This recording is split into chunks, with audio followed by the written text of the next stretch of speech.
پچھلی دفعہ میں نے تارا سنگھ نامی نوجوان کا ذکر کیا تھا۔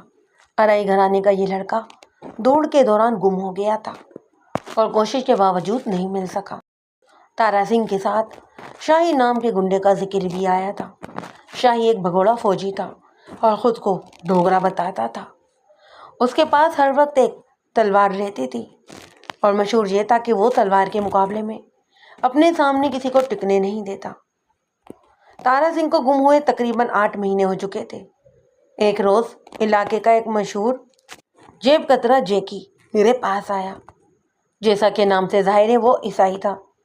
ڈلہوزی کے بدکماش افراد میں اس کا اٹھنا بیٹھنا تھا اور ارد گرد کا ہر بدنام اڈا بھی اس کا دیکھا بھالا تھا۔ جیکی جیسے لوگ اپنی مرضی سے ہی تھانوں کا رخ کیا کرتے ہیں اور جب کرتے ہیں تو اس کا مطلب ہوتا ہے کہ ضرور کوئی اہم بات ہے۔ جیکی بھی ایک اہم معاملہ لے کر تھانے آیا تھا۔ رسمی بات چیت کے بعد وہ فوراً ہی اصل موضوع پر آ گیا۔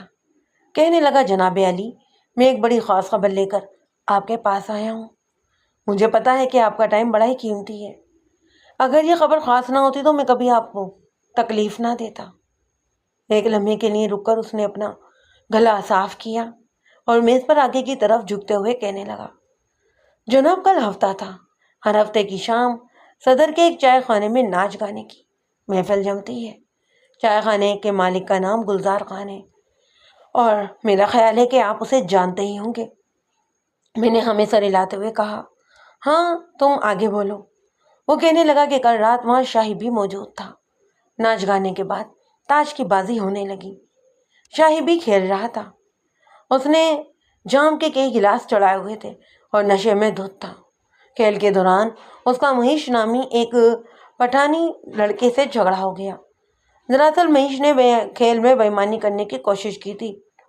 شاہی آگ بگولا ہو گیا اور اس نے اٹھ کر میز ہی الٹا دی اور مہیش کو گالیاں دینے لگا۔ گرما گرمی میں اس کے منہ سے ایک عجیب بات نکل گئی۔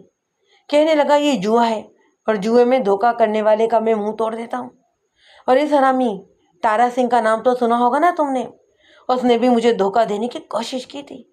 اس کتے کے پلے کا نشان ہی مٹا دیا ہے میں نے۔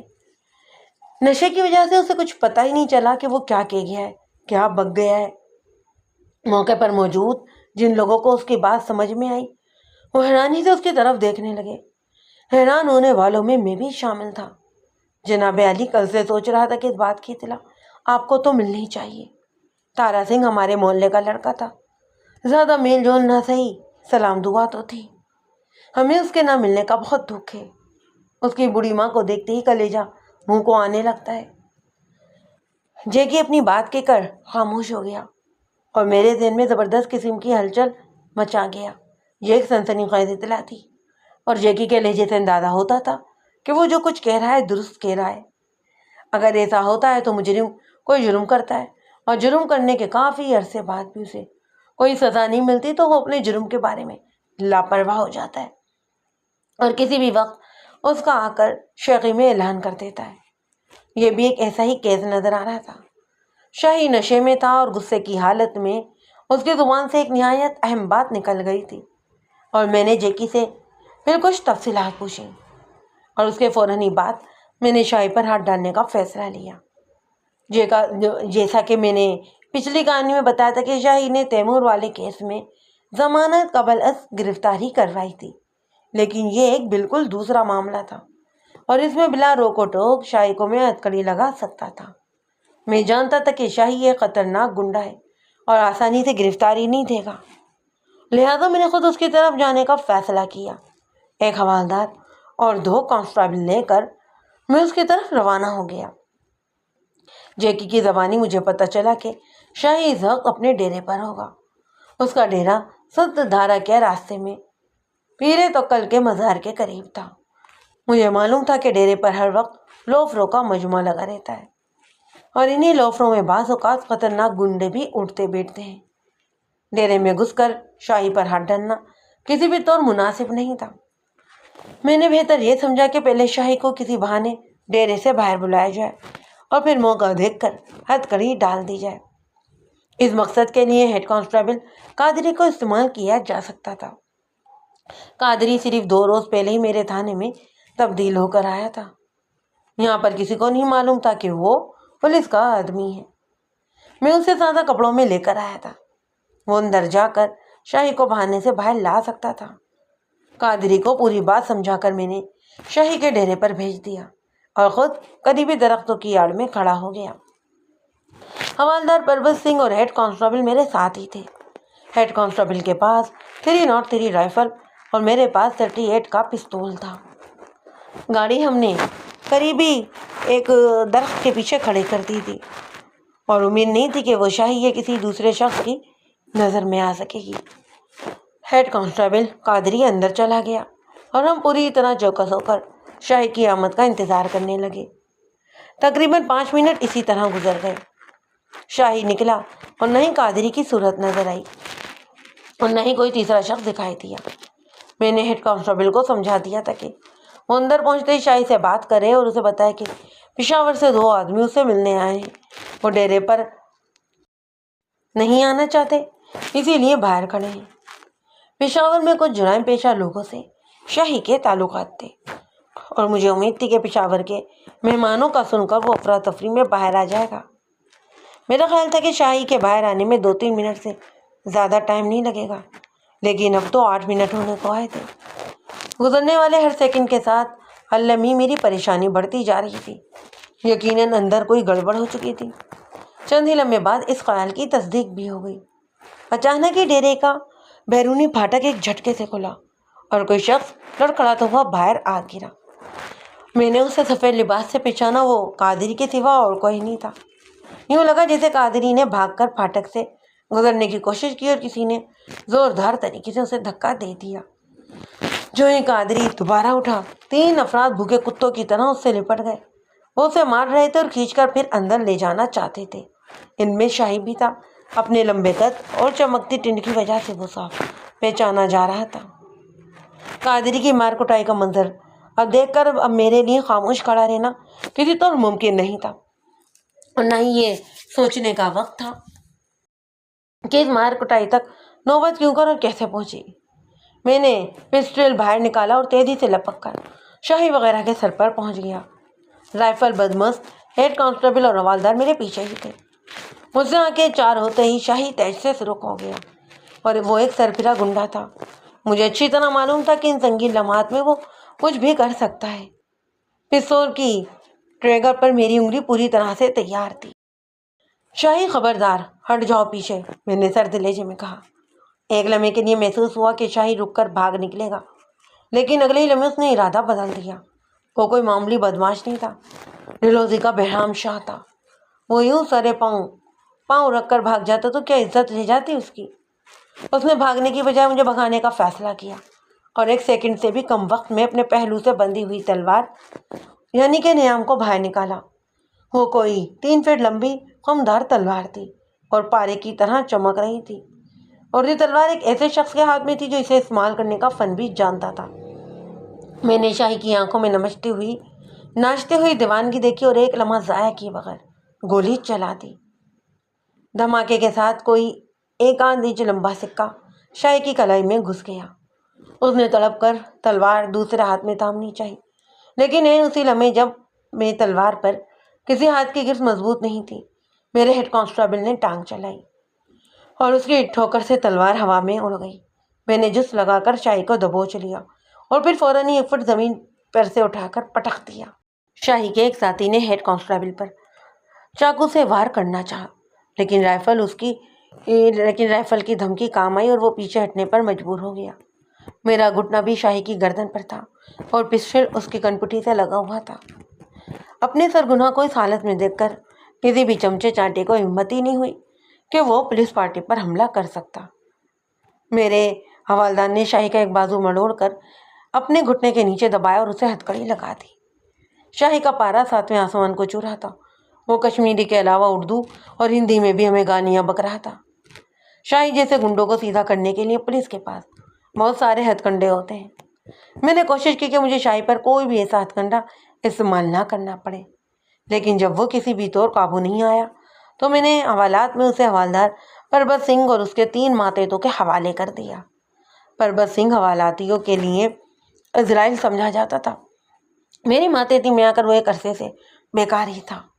مدت بعد جب اسے کام ملا تو اس نے خوب دل لگا کر جوش و خروش کے ساتھ یہ کام کیا اور شاہی کو ایسی فنکارانہ پیٹی لگائی کہ 48 گھنٹے کے اندر اندر اس کی ساڑی اکڑ فو جھاگ کی طرح بیٹھ گئی اور وہ اپنی جان حوالدار کے پنجے سے چھڑانے کے لیے سب کچھ اگلنے پر راضی ہو گیا۔ حوالدار کا کمال یہ تھا کہ اس کی لگائی ہوئی پیٹی کا نشان تک اور اس کے جسم پر نہیں ملتا تھا، یعنی بقول شاعر تم قتل کرو کمالات کرو۔ میں شاہی کو دیکھ کر حیران رہ گیا، نہ ہی اس کے چہرے پر کوئی نشان، نہ ہی ہاتھ پاؤں پر، اور نہ ہی جسم کے کسی حصے پر، لیکن وہ چوٹوں سے چور چور نظر آتا تھا۔ شاہی کو سب سے زیادہ حیرت بات اس پر تھی کہ 48 گھنٹے میں وہ حوالات میں مار کھاتا رہا اور اس کے باوجود اس کے مالکوں میں سے کوئی اس کی مدد کو نہیں آیا۔ جیسا کہ پچھلی کہانی میں آپ پڑھ چکے ہیں کہ شاہی کے مالک سردار اشوک وغیرہ تھے، لیکن یہ لوگ شاہی کے غیر قانونی کاموں میں اس کا بچاؤ کرنے پر تیار نہیں تھے۔ سردار اشوک ایک بلا ماز انسان تھا اور وہ صاف طور پر مجھ سے کہہ چکا تھا کہ اگر شاہی مجرم ہے تو اسے اس کے کیے کی سزا ملنی چاہیے، اور اب اس نے اتفاق سے شاہی کے جرم کا انکشاف اس کی اپنی ہی زبان سے ہو گیا تھا۔ بھری محفل میں اس نے کہا تھا کہ تارا سنگھ کے ساتھ اس نے کیا کچھ کیا ہے، سردار اب اس کی مدد کو کیسے آ سکتے تھے۔ اپنے دفتر میں نے شاہی سے پوچھ گچھ کی۔ اسے بدستور ہتھکڑی لگی ہوئی تھی، وہ اسی لباس میں تھا جس میں گرفتار ہوا تھا۔ یہ خاص قسم کی دھوتی ہوتی ہے جس کے ایک پلو کو ٹانگوں کے درمیان سے گزار کر پیچھے کمر میں ارس لیا جاتا ہے۔ اس دھوتی کے اوپر شاہی کھلی آستین والا ایک کڑھائی دار کرتا پہنا تھا۔ سخت سردی میں بھی وہ اکثر اسی لباس میں دکھائی دیا کرتا تھا۔ میں نے شاہی سے کہا کہ حوالدار پرتک سنگھ بتا رہا تھا کہ تم کوئی بیان دینا چاہتے ہو۔ اس نے کینہ پر نظروں سے میری طرف دیکھا اور بولا، انسپکٹر نواز، تم نے جو کچھ میرے ساتھ کیا ہے نا، اس کا نتیجہ اچھا نہیں ہوگا۔ میں نے کہا، بے شک برے کام کا نتیجہ تو برا ہی نکلتا ہے۔ اگر میں نے کوئی برا کام کیا ہے تو اس کی سزا مجھے ضرور ملے گی جیسے تمہیں ملی ہے۔ وہ غصے کا ایک بڑا سا گھوٹ بھر کر بولا، میں بھگوان کی قسم کھاتا ہوں کہ مجھے تم پر ترس آ رہا ہے۔ میں نے کہا، ترس تو مجھے تم پر آ رہا ہے، لیکن اگر تم اسی طرح میرا وقت ضائع کرتے رہے تو ایک بار پھر مجھے تمہیں حوالدار پربت کے حوالے کرنا پڑے گا۔ اس نے ایک بہت ہی گہری سانس لی اور ٹھنڈے ٹھار لہجے میں بولا، اس وقت کو یاد رکھنا انسپکٹر، بھولنا مت اس وقت کو۔ وہ مجھے خوفناک قسم کی دھمکی دے رہا تھا اور میں ایسی بہت سی دھمکیاں سن چکا تھا اور ان سے نبڑ بھی چکا تھا، لہٰذا میں نے کوئی بھی خاص اثر قبول نہیں کیا۔ پولیس کے پیشے میں بندہ ایسی دھمکیوں سے ڈرنے لگے تو پھر اسے ٹریفک پولیس میں چلے جانا چاہیے یا پھر چھٹی کر کے گھر بیٹھ جانا چاہیے۔ خاص طور پر ایماندار ملازموں کے لیے یہ پولیس لائن ضرورت سے کچھ زیادہ ہی سخت ہے۔ میں نے بے مروت انداز میں کہا، شاید تم بیان دے رہے ہو یا تمہیں پھر میں باہر بھیج دوں۔ وہ بولا، بیان دینے کے لیے ہی تو آیا ہوں صاحب، لکھ لو بیان۔ ہاں بولو، میں نے کہا۔ وہ کہنے لگا کہ تارا سنگھ کے گم ہونے میں میرا کوئی ہاتھ نہیں۔ ہاں اتنی بات ضرور ہے کہ میرا اس سے جھگڑا ہوا تھا۔ کب ہوا تھا یہ جھگڑا اور کیوں؟ یہ جھگڑا مارچ کی کسی تاریخ کو ریس والے دن ہوا تھا، اور یہ اس لیے ہوا تھا کہ تارا نے زبان دے کر بے ایمانی کی تھی۔ تم میرے منہ سے ایمانداری اور بے ایمانی کی بات سن کر حیران ہو رہے ہو انسپکٹر، لیکن اتنا تو تم بھی جانتے ہوں گے کہ بے ایمانی کے کام بھی ایمانداری سے ہی کیے جائے تو کام چلتا ہے۔ گنڈوں اور بدماشوں کے بھی کچھ اصول ہوتے ہیں، اور بے اصول گنڈا۔ لیکچر مت دو مجھے، میں نے اس کی بات کاٹی۔ سیدھی بات بتاؤ، تارا سنگھ سے جھگڑا کیوں ہوا؟ شاہی نے جھبڑے زور سے بھیج کر اپنی تلخی پر قابو پایا اور بولا، تارا سنگھ کے اور میرے درمیان یہ طے پایا تھا کہ تارا سنگھ یہ ریس ہارے گا اور زیادہ سے زیادہ وہ تیسرے نمبر پر آئے گا۔ اس کی وجہ یہ تھی کہ ڈلوزی کے دو بڑے سیٹوں میاں شاہ نواز اور سیٹ کرم چند میں ایک بڑی شرط لگی ہوئی تھی۔ شرط یہ تھی کہ اگر تارا سنگھ اس ریس میں پہلے یا دوسرے نمبر پر آتا ہے تو کرم چند نے میاں شاہ نواز کو 10,000 روپے دینا تھا۔ دوسری صورت میں یہ رقم میاں شاہ نواز نے ادا کرنی تھی۔ سیٹ کرم چند کو 10,000 روپے جانے کا فکر نہیں تھا، وہ ہر صورت میاں شاہ نواز کو نیچا دکھانا چاہتا تھا۔ دراصل یہ شرط اچانک ہی بحثا بحثی میں لگ گئی تھی اور دونوں ہی سیٹوں نے اسے عزت اور بے عزتی کا مسئلہ بنا رکھا تھا۔ سیٹ کرم چند نے یہ ہوشیاری دکھائی کہ اس نے شرط کا 10,000 روپیہ میرے ہاتھ پر رکھ دیا اور میں نے اسے ضمانت دے دی کہ تارا سنگھ اس ریس میں پہلے یا دوسرے نمبر پر نہیں آئے گا۔ تارا سنگھ کو اس ریس میں ہرانے کے میرے پاس بہت سارے طریقے تھے، لیکن میں نے کوئی بھی غلط طریقہ استعمال نہیں کیا اور نہ ہی میں کرنا چاہتا تھا۔ میں نے بغیر کسی ہیر پھیر کے تارا سنگھ سے جا کر بات کی اور اسے کہا کہ ریس میں اس کا ہارنا یقینی ہے۔ شیکھر اور تیمور جیسے لڑکوں کے ہوتے وہ پہلے نمبر پر کبھی نہیں آ سکتا۔ ہاں، یہ ہو سکتا ہے کہ قسمت اس کا ساتھ دے، وہ دوسرے یا پھر تیسرے نمبر پر آ جائے۔ میں نے اسے کہا کہ اگر وہ ریس میں تیسرے نمبر سے آگے نہ جائے تو میں 5,000 روپیہ یکمشت اسے ادا کر دوں گا۔ بات تارا سنگھ کی سمجھ میں آ گئی۔ اس ریس میں ایسے گھپلے اکثر ہوتے رہتے تھے۔ اسے پیسوں کی بھی ضرورت تھی اور وہ یہ بھی جانتا تھا کہ ریس جیتنا اس کے لیے بہت مشکل ہے۔ اس نے یہ سودا قبول کر لیا۔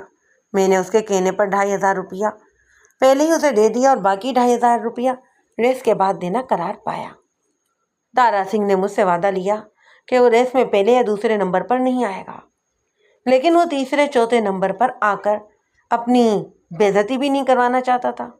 اس نے فیصلہ کیا کہ وہ ریس سے ہی آؤٹ ہو جائے گا، کوئی مناسب موقع دیکھ کر وہ راستے سے ہٹ جائے گا اور بعد میں کوئی ناٹک رچا دے گا جس سے یہ پتہ چلے کہ چوٹ وغیرہ لگنے سے وہ ریس میں آخری حصے تک پارٹ نہ لے سکا۔ اس نے اپنے منصوبے کے مطابق کام کیا۔ سندر گاؤں تک وہ تیمور کے ساتھ ساتھ بھاگتا رہا، لیکن سندر ٹاؤن اور ٹیکر اگلی کے درمیان موڑ پر وہ ریس سے نکل گیا اور کچھ ہی دور نیچے سیدھا میرے ڈیرے پر آ گیا۔ میں اس وقت ڈیرے پر اکیلا تھا۔ تارا سنگھ کے پہنچتے ہی میں نے وعدے کے مطابق بقیہ 2,500 روپیہ اس کی ہتھیلی پر رکھ دیا۔ اس نے یہ 2,500 روپیہ پھینک دیا اور کہنے لگا کہ تم نے سیٹھ کرم چند سے 15,000 روپیہ وصول کیا ہے اور اس رقم میں سے کم از کم اسے 10,000 روپے ملنا چاہیے۔ میں نے اسے سمجھایا کہ 15,000 نہیں، صرف 10,000 روپے میں بات طے ہوئی تھی، جس میں سے ہم دونوں ہی آدھے کے حقدار ہیں۔ وہ میری بات سننے پر تیار ہی نہیں تھا۔ اسے کسی نے خوب بھڑکا رکھا تھا۔ کہنے لگا میں 10,000 میں سے ایک کوڑی بھی کم نہیں لوں گا۔ وہ مجھے جانتا نہیں تھا، اگر ٹھیک طرح جانتا تو کبھی ایسی بات بھی نہ کرتا۔ دنیا جانتی ہے کہ شاہی بدماش ضرور ہے پر بے اصول نہیں۔ میں نے اسے کہا کہ وہ خواہ اوکھلی میں سر نہ دے، اسے نہیں پتا کہ وہ کس سے ٹکر لے رہا ہے۔ وہ تو کسی قابو ہی نہیں آ رہا تھا۔ معلوم نہیں کیسی ہوا اس کے دماغ پر کو چڑھی ہوئی تھی۔ انسپیکٹر، میں تمہیں ہر بات سیدھی اور کھری بتا رہا ہوں اور اب یقین کرنا یا نہ کرنا تمہارا کام ہے۔ میں بہت ڈر رہا تھا کہ کہیں میرا میٹر گھوم گیا تو یہ حرامی میرے ہاتھوں ضائع ہو جائے گا، لیکن لگتا تھا کہ وہ آتما ہتیا کا ہی پروگرام بنا کر آیا ہوا تھا۔ باتیں کرتے کرتے وہ لال پیلا ہونے لگا، پھر یکدم اس نے میرے ہاتھوں سے 6,500 روپے کے نوٹ چھین لیے اور بھاگ کھڑا ہوا۔ اس کا خیال ہوگا کہ وہ دوڑ کا چیمپئن ہے، اسے کون پکڑ سکتا ہے، لیکن جنہوں نے پکڑنا ہوتا ہے نا وہ پکڑ ہی لیتے ہیں۔ میں نے بھی اس کے پیچھے دوڑ لگائی۔ وہ چکردار راستے پر بھاگا تھا تو میں ناک کی سیدھ میں گیا اور تھوڑا نیچے جا کر اسے چھاپ لیا۔ وہ بدمست لڑائی پر اتر آیا۔ اس نے بنیان کے نیچے نیکر میں چاقو بھی چھپا رکھا تھا۔ جب چاقو اس نے ہاتھ میں لیا تو میرا بھی دماغ گھوم گیا۔ میں نے اس کا وار بچا کر ناک پر ٹکر ماری تو وہ کوئی 30 فٹ نیچے ایک گھڑے میں جا گرا۔ اس کے سر پر چوٹ آئی اور ناک سے خون جاری ہو گیا۔ میں نیچے پہنچا تو اس کی آنکھیں بند تھی اور وہ ہائے ہائے کر رہا تھا۔ میں نے اس کے ہاتھ سے نوٹ نکالے اور ڈھلوان پر چڑھ کر واپس ڈیرے پر آ گیا۔ اس وقت میرا خون بری طرح کھولا ہوا تھا، لیکن آدھے پونے گھنٹے بعد جب دماغ ذرا ٹھنڈا ہوا تو مجھے اس کا خیال آیا۔ میں نے سوچا کہ اتنی سردی میں اسے وہاں نہیں چھوڑنا چاہیے۔ میں نے ڈیرے سے کارندے کو بھیجا کہ وہ نیچے جا کر تارا سنگھ کو اٹھا لائے۔ دیپک رام اپنے ساتھ 2 اور لڑکوں کو بھی لے گیا۔ 1 گھنٹے بعد اس نے مجھے آ کر بتایا کہ تارا سنگھ وہاں نہیں ہے۔ یہ بڑی حیرانی کی بات تھی۔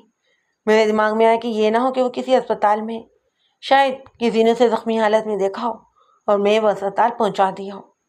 میں نے اگلے ہی روز ڈلوزی کے سارے ہی اسپتالوں اور دواخانوں میں پتہ کروایا، لیکن تارا کا کہیں سراغ نہ ملا۔ بعد میں بھی 2-3 ہفتے تک میں نے اسے ڈھونڈنے کی بہت کوشش کی مگر کامیابی نہیں ہوئی۔ شاہی جو کہانی سنا رہا تھا بہت ہی دلچسپ تھی، لیکن میرے لیے اس پر فوراً یقین کر لینا ممکن نہیں تھا۔ شاہی نے اتنا اعتراف تو کر لیا تھا کہ رقم کے معاملے پر تارا سنگھ سے اس کا جھگڑا ہو گیا تھا اور وہ اسے مار کر کھائی میں پھینک آیا تھا۔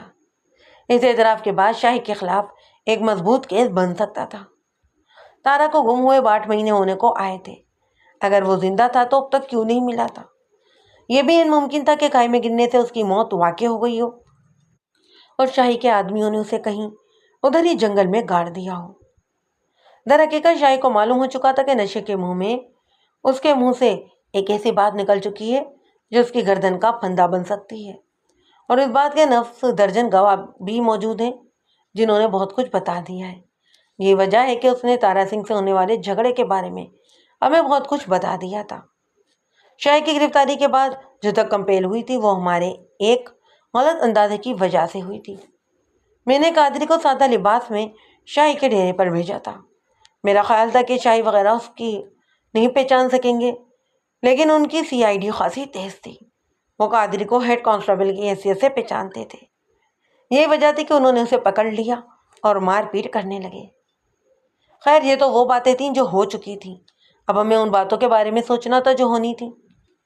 شاہی نے اس معاملے کو پراسرار رنگ دے دیا۔ اس کا کہنا تھا کہ گھنے درختوں کے اندر سے تارا سنگھ کا جسم آنن فانن غائب ہو گیا۔ نہ ہی وہ کسی اسپتال میں پہنچا اور نہ ہی کسی کے گھر گیا، اور یہ بھی ممکن تھا کہ جنگلی جانور اسے چیڑ پھاڑ کر کھا گئے ہوں۔ اول تو کوئی ایسا بڑا جانور اس علاقے میں تھا ہی نہیں جو ایک جوان مرد کی لاش کھینچ کر موقع سے دور لے جاتا، اور فرض محال ایسا ہو بھی جاتا تو قریبی جوار سے انسانوں کے کچھ بچے کچے حصے تو ملنے چاہیے تھے۔ وہ ڈلہوزی کی ایک دھواں دار شام تھی، سردی اپنے جوبن پر تھی۔ دور کہیں نشیب میں گائے بگائے بندر چیختے تھے اور ان کی آوازیں جنگل میں گونجتی ہوئی محسوس ہوتی تھی۔ میں اور بلال شاہ اس مقام پر کھڑے تھے جہاں 8 مہینے پہلے تارا سنگھ زخمی ہو کر گرا تھا، اور بقول شاہی آدھے پون گھنٹے کے اندر ہی اندر غائب ہو گیا۔ یہ ڈھلوان پر واقع ایک تنگ سی کھائی تھی، گہرائی 25-30 فٹ کے قریب ہوگی۔ یہ ساری ہی جگہ گھنے سبزیٹس سے ڈھکی ہوئی تھی۔ کھائی کی تہہ میں چھوٹی بڑی جھاڑیاں تھیں اور ایک چھوٹی سی آبی جو بھی گزرتی تھی۔ گھاٹے کے کنارے سے تہہ میں گرنے والا یقیناً طور پر شدید زخمی ہو سکتا تھا۔ 10-15 منٹ تک موقع کا جائزہ لینے کے بعد ہم واپس روانہ ہو گئے۔ اب اندھیرا پھیلنا شروع ہو گیا تھا اور کسی بھی وقت نشیب و فراز گہری تاریخی میں گم ہو سکتے تھے۔ میں اور بلال شاہ بھی گھٹائی سے 40-50 گز دور ہی آئے تھے کہ ایک آواز سن کر چونک گئے۔ کوئی آ رہا تھا۔ ہم غیر ارادی طور پر اپنی جگہ رک گئے۔ دیوار کے ایک تناور درخت نے ہمیں اپنی اوٹ میں لے رکھا تھا۔ دراصل اوور کوٹ والا وہ چوڑا چکلا شخص ہمیں دیکھ ہی نہیں سکا جو یکدم بلندی سے نمودار ہوا اور 33 قدم اٹھا تو ہمارے سامنے سے گزر گیا۔ میں نے اس کی صرف ایک ہی جھلک دیکھی تھی اور پہچان گیا۔ وہ شاہی کا ملازم خاص اور قریبی ساتھی دیپک رام تھا۔ دیپک رام اس وقت کہاں جا رہا تھا؟ اس کا انداز دیکھ کر مجھے خامخواہ شک ہونے لگا۔ میں نے سوالیہ نظر سے بلال شاہ کی طرف دیکھا، وہ بھی سوالیہ نظروں سے میری طرف دیکھ رہا تھا۔ میں نے اسے کہا، بلال تم تھانے جاؤ، میں ذرا اس کی ٹوہ لیتا ہوں۔ میرا اشارہ وہ دیپک رام کی طرف تھا۔ بلال شاہ نے منعقد انداز میں سر ہلایا۔ میں احتیاط سے قدم اٹھاتا ہوا دیپک رام کے پیچھے چل دیا۔ جھاڑ جھنکار سے بھرے ہوئے ناموار راستے پر کسی کا تعاقب کچھ آسان کام نہیں ہوتا۔ شاخوں کے ہلنے اور پتوں کے ٹکرانے سے بھی جو آواز پیدا ہوتی ہے نا، وہ آگے جانے والے کو ہوشیار کر دیتی ہے، اور یہاں بھی کچھ ایسی ہی صورتحال تھی۔ اگر دیپک رام سے میرا فاصلہ کم ہوتا تو وہ ہوشیار ہو سکتا تھا، اور فاصلہ زیادہ ہونے کی صورت میں اس کے کھو جانے کا اندیشہ تھا۔ محنت اور کسی نہ کسی طرح میں نے تعاقب کا سلسلہ جاری رکھا۔ کچھ آگے جا کر قدرت نے میری مدد کی۔ اندھیرا گہرا ہو جانے کی وجہ سے دیپک رام نے ٹارچ جلا لی۔ روشنی کا پیچھا اچھے خاصے فاصلے سے بھی کیا جا سکتا تھا، لہذا میرے لیے آسانی ہو گئی۔ دیپک رام کا تعاقب میری توقع سے کہیں طویل ثابت ہوا۔ 1 گھنٹے کے اندر اس نے تقریباً 2 میل کا فاصلہ طے کیا اور گورا پہاڑ کی ڈھلوان پر چڑھ گیا۔ میرا شبہ یقین میں بدل گیا کہ دیپک رام ان خوبصورت بنگلوں میں ہی جا رہا ہے جو گورا پہاڑ کی ڈھلوان پر وادی کے ساتھ ساتھ واقع ہیں۔ ان بنگلوں اور کوٹھیوں کی تعداد 15 کے قریب تھی۔ ایک آدھ کو چھوڑ کر باقی سب کوٹھیاں مالکوں کے ذاتی استعمال کے لیے رکھی ہوئی تھیں۔ پرسکون تفریح کے خواہش مندوں کے لیے یہ بڑی ہی مناسب جگہ تھی۔ کوٹھیوں اور بنگلوں کی اس خوبصورت کالونی میں پہنچ کر دیپک رام ایک بڑے سیاہ گیٹ کے سامنے رک گیا۔ اس بنگلے کا نمبر 14 تھا، اور جیسا کہ بعد میں ہوا کہ یہ بنگلہ تھیتڑ کے ایک مشہور بنگالی اداکار چاک رانی کا تھا۔ چاک رانی بڑی گرجدار والا ایکٹر تھا۔ مشہور یہ تھا کہ آخری قطار میں بیٹھا ہوا بیرا تماشائی بھی چاک رانی کی بڑک سن کر لطف اندوز ہو سکتا ہے۔ چاک رانی کی مادری زبان بنگالی تھی، لیکن وہ اردو، ہندی، گجراتی ہر طرح کے ڈراموں میں کام کرتا۔ اس زمانے میں بولتی فلمیں تو شروع ہو چکی تھیں، لیکن سینما ہال ہر جگہ نہیں تھے، لہذا تھیتر میں کمائی بھی تھی اور نام بھی۔ چاک رانی نے بھی تھیتر سے کافی پیسہ کمایا، جس کا ایک ثبوت یہ خوبصورت قسم کا بنگلہ تھا۔ دیپک رام جب چاک رانی کے بنگلے میں داخل ہو گیا تو میں گورا پہاڑ سے واپس لوٹ آیا۔ اگلے روز میں نے بلال شاہ کو ہدایت کی کہ وہ گورا پہاڑ کے بنگلہ نمبر 14 کے بارے میں زیادہ سے زیادہ معلومات اکٹھی کر کے مجھے آگاہ کریں۔ بلال شاہ نے حسب معمول یہ کام بڑی ہی تندہی سے کیا اور ایک مقامی مخبر کو ساتھ ملا کر 2 ہی روز میں اپنی رپورٹ مکمل کر لی۔ اس رپورٹ کے مطابق بنگلے کے مالک کا پورا نام رابندر ناتھ چاک رانی تھا۔ اس کی مستقل رہائش دلی میں تھی اور ان دنوں وہ اپنے اہل خانہ کے ساتھ یہاں تفریح کرنے کے لیے آیا ہوا تھا۔ اہل خانہ سے اس کی مراد اس کی بیوی تھی۔ بیوی کا نام روپ متی تھا اور وہ بھی تھیتر میں ہی کام کرتی تھی۔ بلال شاہ نے مجھے روپ متی کی ایک تصویر بھی دکھائی اور بتایا کہ یہ چاک رانی کی دوسری شادی ہے۔ میں نے روپ متی کی تصویر دیکھی، یہ ایک اخباری تراشا تھا اور زیادہ پرانا بھی نہیں تھا۔ روپ متی کی عمر 22 برس کے لگ بھگ نظر آتی تھی۔ دبلی پتلی تیکھے نکوش والی یہ لڑکی تھیتر اور فلم کی ایکٹریسوں کی طرح خوبصورت نظر آتی تھی۔ میں نے چاک رانی کو بھی دیکھا ہوا تھا، وہ بھی خوبصورت تھا، لیکن روپ متی کے جوڑ کا ہرگز نہیں تھا۔ روپ متی کے مقابلے میں اس کی عمر بھی تھوڑی سی زیادہ تھی اور جسم بھی بھاری۔ وہ کھلے ہاتھ پاؤں کا ایک دبنگ سا شکل نظر آتا، جبکہ روپ متی ایک پڑھی لکھی نازک مزاج اداکارہ دکھائی دیتی۔ معلوم نہیں انہوں نے ایک دوسرے کو کیسے پسند کر لیا تھا۔ بہرحال مجھے ان کی پسند و ناپسند سے کوئی غرض نہیں تھی، مجھے تو یہ دیکھنا تھا کہ شاہ کا ملازم خاص دیپک رام چاک رانی کے بنگلے میں کیا کرنے گیا تھا اور ان دونوں کا آپس میں تعلق کیا تھا۔ بلال شاہ اس بارے میں کچھ زیادہ معلومات فراہم نہ کر سکا۔ اس نے بتایا کہ اس سے پہلے دیپک رام کو کسی نے چاک رانی کے بنگلے میں یا گورا پہاڑ کی طرف جاتے ہوئے نہیں دیکھا اور نہ ہی کبھی اسے چاک رانی کے ساتھ دیکھا گیا ہے۔ ویسے بھی وہ پچھلے 3-4 مہینے سے ڈلہوسی میں نہیں تھا۔ بلال شاہ نے اپنی رپورٹ میں ایک بڑی خاص بات بھی بتائی۔ اس نے کہا کہ پچھلے 1-8 مہینے میں 3-4 موقع ایسے بھی آئے کہ چاک رانی کے بنگلے سے کسی عورت کے چیخنے چلانے کی آوازیں آئیں۔ یہ ایک سنسنی خیز اطلاع تھی۔ میں چاک رانی کا بنگلہ خود دیکھ کر آیا تھا۔ یہ بنگلہ دوسری عمارتوں سے کچھ ہٹ کر تھا اور گھنے درختوں کی وجہ سے کچھ الگ تھلگ بھی نظر آتا۔ ان 4 دیواریوں میں کسی بھی طرح کے غیر قانونی کاموں کے لیے مناسب ہوتی ہیں۔ میں نے بلال شاہ سے پوچھا کہ یہ چیخنے والی بات اسے کس نے بتائی ہے؟ وہ حسب عادت اپنی مونچھوں کو مڑوڑ کر بولا، خان صاحب شاید آپ نے دیکھا نہیں، 14 نمبر بنگلے کے پیچھے لکڑی کا ایک گودام ہے۔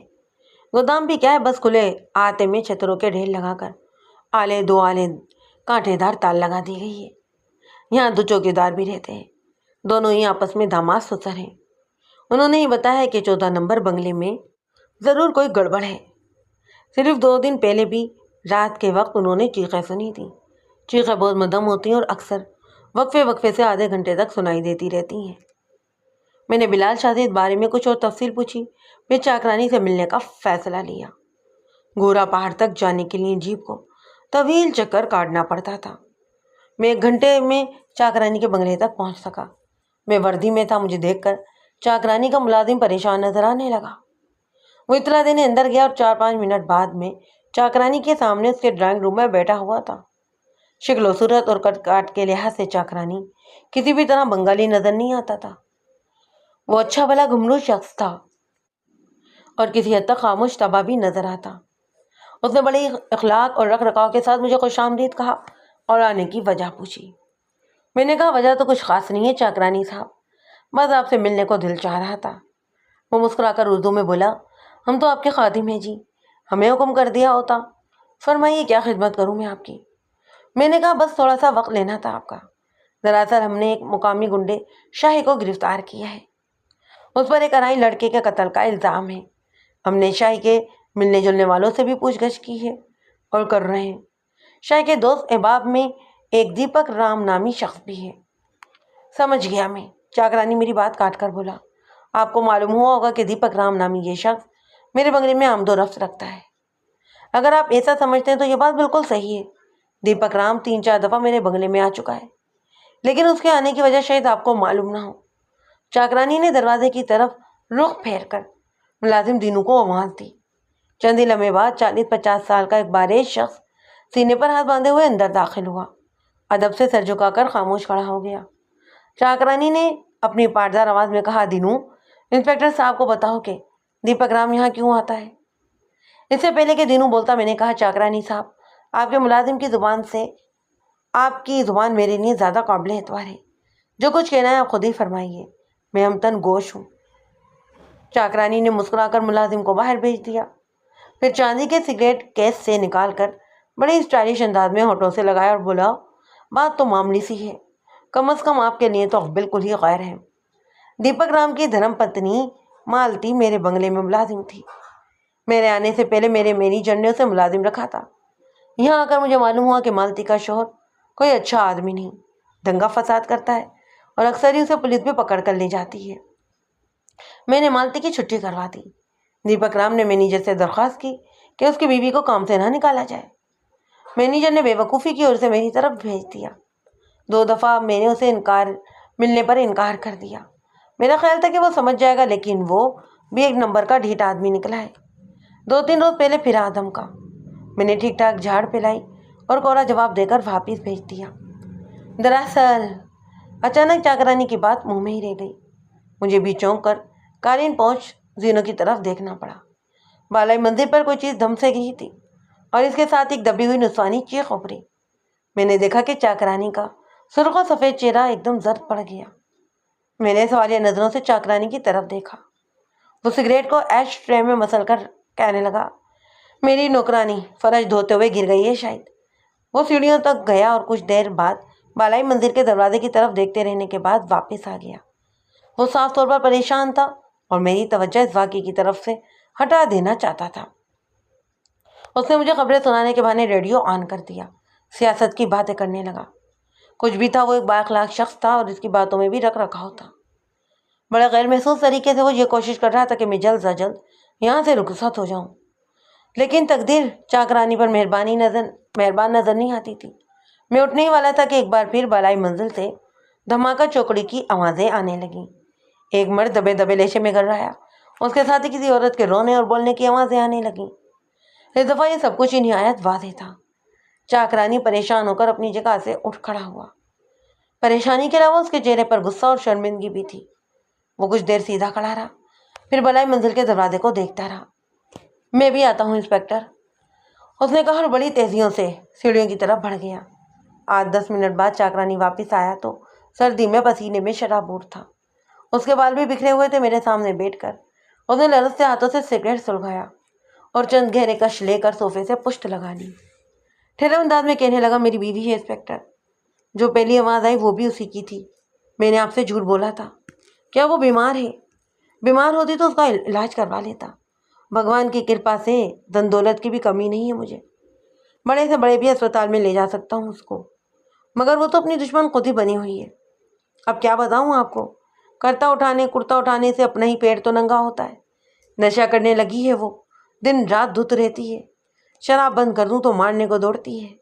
گھر کی ہر چیزیں توڑتی ہے اور سر دیواروں سے بھی ٹکراتی ہے. اور مجبوری یہ ہے کہ میں اس کے ساتھ محبت کرتا ہوں, نہ ہی اسے مار سے پیٹ سکتا ہوں اور نہ ہی اس کو طلاق دے سکتا ہوں. میں اسے دہلی یہاں اس لیے لایا تھا کہ شاید کھلی آب و ہوا میں شور ہنگامے سے دور رہ کر وہ کچھ بہتر محسوس کرے, لیکن الٹا اثر ہو رہا ہے. اب سوچ رہا ہوں کہ واپس ہی چلا جاؤں. میں نے چاکرانی کی بڑی بڑی آنکھوں میں آنسوؤں کی چمک اور آواز میں اندرونی کرب کی شدت دیکھی. میں نے کہا کہ چاکرانی صاحب, عام طور پر عورتیں شراب نہیں پیتی. اگر آپ کی پتنی اس لت میں گرفتار ہو گئی ہے تو ضرور اس کی کوئی خاص وجہ ہوگی. وہ پریشانی کو مسل کر بولا، میری تو سمجھ میں کچھ نہیں آتا۔ اس کی دوستوں میں سے ایک دو بہت ایڈوانس قسم کی تھی، شراب کے علاوہ دوسرے نشے بھی کرتی ہیں، بس انہی حرام زادیوں سے یہ چھوت کا مرض اس کو لگ گیا ہے۔ ہماری گفتگو کے دوران ہی ایک بار پھر اوپری منزل سے دھکم پیل کی آوازیں آئیں اور ایک طویل کھڑکی کا شیشہ شناکے سے ٹوٹا اور مجھے کھڑکی کے خالی فریم میں ایک وجیہ صورت نظر آئی۔ میں ایک لمحے میں پہچان گیا وہ روپ متی کے علاوہ کوئی نہیں تھا۔ میں نے چند روز پہلے اس کی تصویر اخباری تراشے میں بھی دیکھی تھی۔ تصویر میں روپ متی جتنی سنوری نظر آتی تھی، کھڑکی میں اتنی اجڑی پجڑی دکھائی دے رہی تھی۔ لمبے بال بکھرے ہوئے تھے اور چہرے پر خراشیں اتنی دور سے بھی دکھائی دے رہی تھیں۔ اسے عقب سے ایک توانا مرد نے دبوچ رکھا تھا۔ دونوں روپ متی کو اندر کی طرف کھینچ رہے تو روپ متی چیخ رہی تھی۔ اس نے چیختے 2 یا 3 جملے کہے، مگر ان جملوں میں سے مجھے صرف تھانے دار صاحب کے الفاظ سمجھ میں آئے۔ بعض اوقات الفاظ سنے بغیر بھی بات سمجھ میں آ جاتی ہے۔ میرے نہیں سمجھنا یہ مشکل نہیں تھا کہ یہ عورت مجھے مدد کے لیے پکار رہی ہے یا پھر چاکرانی کی بات درست تھی۔ وہ نشے میں نظر آتی تھی اور کچھ جنونی سی ہو رہی تھی۔ مرد اور عورت جو غالباً اس بنگلے میں نوکر تھے، روپ متی کو بے مشکل کھڑکی سے لے کر اندر چلے گئے۔ چاکرانی اب سخت بیزار نظر آتا تھا۔ اٹھتے ہوئے بولا، آئیے تھانے دار صاحب، باہر لان میں چل کر بیٹھتے ہیں۔ میں نے کہا نہیں، اب بس میں چلتا ہوں، بہت وقت ضائع کر لیا آپ کا، کھانے کا وقت ہو رہا ہے۔ اس نے کھانے کی دعوت دی لیکن میں شکریہ ادا کر کے باہر نکل آیا۔ چاکرانی کے بنگلے سے میں کئی الجھنیں لے کر لوٹا تھا۔ سب سے بڑی الجھن روپ متی کی تھی۔ چاکرانی یوں تو بھلا مانس شخص نظر آتا، لیکن یہ بات سمجھ میں نہیں آ رہی تھی کہ کسی اچھے ڈاکٹر سے بیوی کا علاج کروانے کی بجائے وہ اسے یہاں کیوں لے کر آیا۔ میرا اندازہ تھا روپ متی نے بنگلے کی کسی کھڑکی سے میری جیب دیکھ لی تھی اور یہ جیب دیکھنے کے بعد ہی اس نے بالائی منزل پر ادھم مچانا شروع کر دیا۔ وہ کسی نہ کسی طرح مجھ پر اپنا آپ ظاہر کرنا چاہتی تھی۔ اس کی پہلی 2 کوششیں ناکام رہیں، لیکن تیسری کوشش میں وہ کھڑکی کا شیشہ توڑنے اور میرے سامنے آنے میں کامیاب ہو گئی تھی۔ تارا سنگھ کے سوالیہ نشان کا جواب ڈھونڈتے ڈھونڈتے یہ ایک اور سوالیہ نشان سامنے آ گیا کہ یہ روپ متی کون تھی۔ اگر واقعی اسے شراب نے پاگل کر دیا تھا تو وہ شراب کیوں پیتی تھی اور اپنی پھول جیسی جوانی کو زہر سے کیوں سینک رہی تھی؟ میں نے بلال شاہ کے علاوہ اپنے 2-3 مخبروں کو اکٹھا کیا، ان کی ڈیوٹی لگائی کہ وہ چاکرانی اور روپ متی کے بارے میں زیادہ سے زیادہ معلومات اکٹھی کریں اور بڑی احتیاط کے ساتھ چاکرانی کی نقل و حرکت پر بھی نگاہ رکھیں۔ مخبروں نے 3-4 روز کی بھاگ دوڑ میں مختلف ذریعوں سے جو معلومات دیں، اس کا خلاصہ کچھ یوں ہے۔ چاکرانی کی یہ دوسری بیوی روپ متی کی پہلی شادی تھی۔ چاکرانی کی طرح روپ متی کا تعلق بھی دلی کے ایک آزاد خیال گھرانے سے تھا۔ وہ بھی تھیٹر میں اداکاری کے علاوہ رقص بھی کرتی تھی اور بعض اوقات گانا بھی گاتی۔ تھیٹر دیکھنے والے شائقین کی بہت بڑی تعداد روپ متی کی دیوانی تھی اور نوجوان اس کے لیے ٹھنڈی آہیں بھرتے تھے۔ مجھے یہ بھی معلوم ہوا کہ چاکرانی کے ساتھ شادی سے پہلے روپ متی کا ایک اجیت نامی نوجوان سے معاشقہ بھی چلا۔ یہ نوجوان بھی تھیٹر کا ایک اداکار تھا اور خوبصورت سمجھا جاتا۔ بعد میں روپ متی نے اس نوجوان سے تعلق توڑ لیا اور چاکرانی کو اپنی مرضی سے جیون ساتھی چن لیا۔ مخبروں نے گورا پہاڑ کے بنگلہ نمبر 14 کے بارے میں بھی معلومات حاصل کر لی تھی۔ چاکرانی نے یہ بنا بنایا بنگلہ کوئی 3 سال پہلے خریدا تھا۔ سارا سال یہ بنگلہ بند پڑا رہتا۔ صرف جون جولائی کے مہینوں میں چاکرانی 10-15 روز کے لیے یہاں پر آتا تھا۔ چاکرانی کے ساتھ اس کا مینیجر ہوتا اور ایک عدد بورچی، جو بورچی عموماً چاکرانی کے ساتھ ڈلوزی تک ہی پہنچتا تھا۔ اس دفعہ بھی مینیجر اور بورچی اس کے ساتھ ہی یہاں پر آئے تھے، لیکن اس دفعہ 2 باتیں معمول سے ہٹ کر ہوئی تھیں۔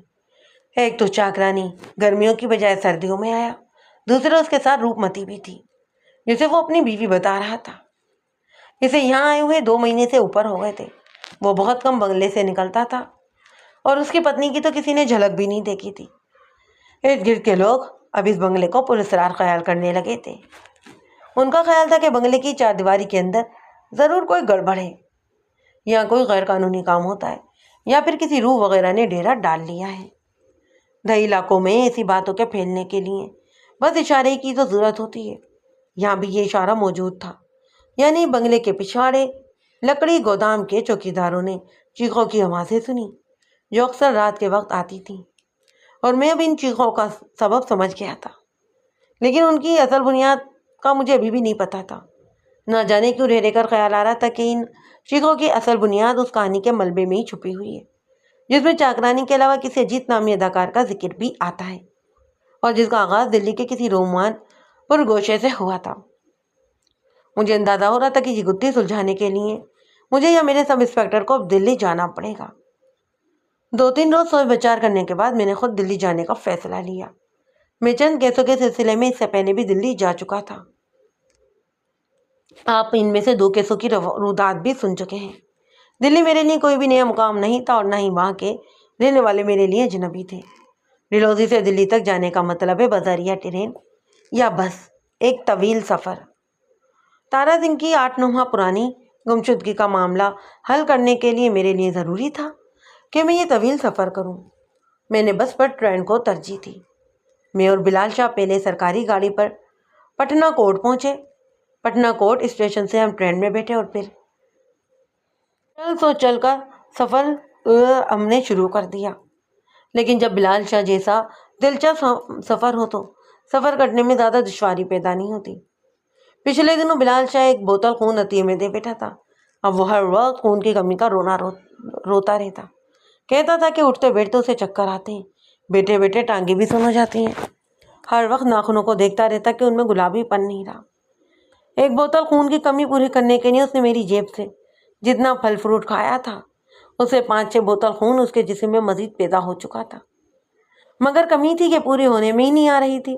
ہم پٹنہ کوٹ سے لدھیانہ جا پہنچے اور لدھیانہ سے براستہ پٹیالہ دہلی پہنچ گئے۔ 450 میل سے زائد کا یہ سفر تھا۔ دہلی میں ہمارا قیام عیدگاہ کے علاقے میں انسپکٹر نذیر احمد کے مکان میں تھا۔ میں 1-2 دفعہ پہلے بھی نذیر احمد کے پاس ٹھہر چکا تھا۔ وہ بڑا ہی ہمدرد اور تعاون کرنے والا شخص تھا۔ نذیر احمد کے ذریعے اجیت کمار کا ٹھکانہ معلوم کرنے میں مجھے قطعاً کوئی دشواری نہیں ہوئی۔ وہ کوئی گمنام شخص نہیں تھا، تھیٹر کا معروف اداکار تھا۔ نئی آبادی میں اس کی 2 کنال کی شاندار کوٹھی تھی، لیکن وہ خود دہلی میں موجود نہیں تھا۔ معلوم ہوا کہ کسی شو میں حصہ لینے کے لیے میئر گیا ہوا ہے۔ اس کی واپسی 2 روز بعد متوقع تھی۔ ہم نے یہ وقت دلی میں ہی گزارا۔ شہر دیکھنے کا شوق بلال شاہ کو تھا، مجھے نہیں، مگر اس کے ساتھ جانا تو تھا۔ آخر اس نے میرے کہنے پر خون دے رکھا تھا۔ گائے بگائے چکر وغیرہ آتے رہتے تھے۔ بہرحال یہ 3رے روز کا واقعہ ہے۔ ہم جنرل پوسٹ آفس سے عیدگاہ کی طرف آ رہے تھے۔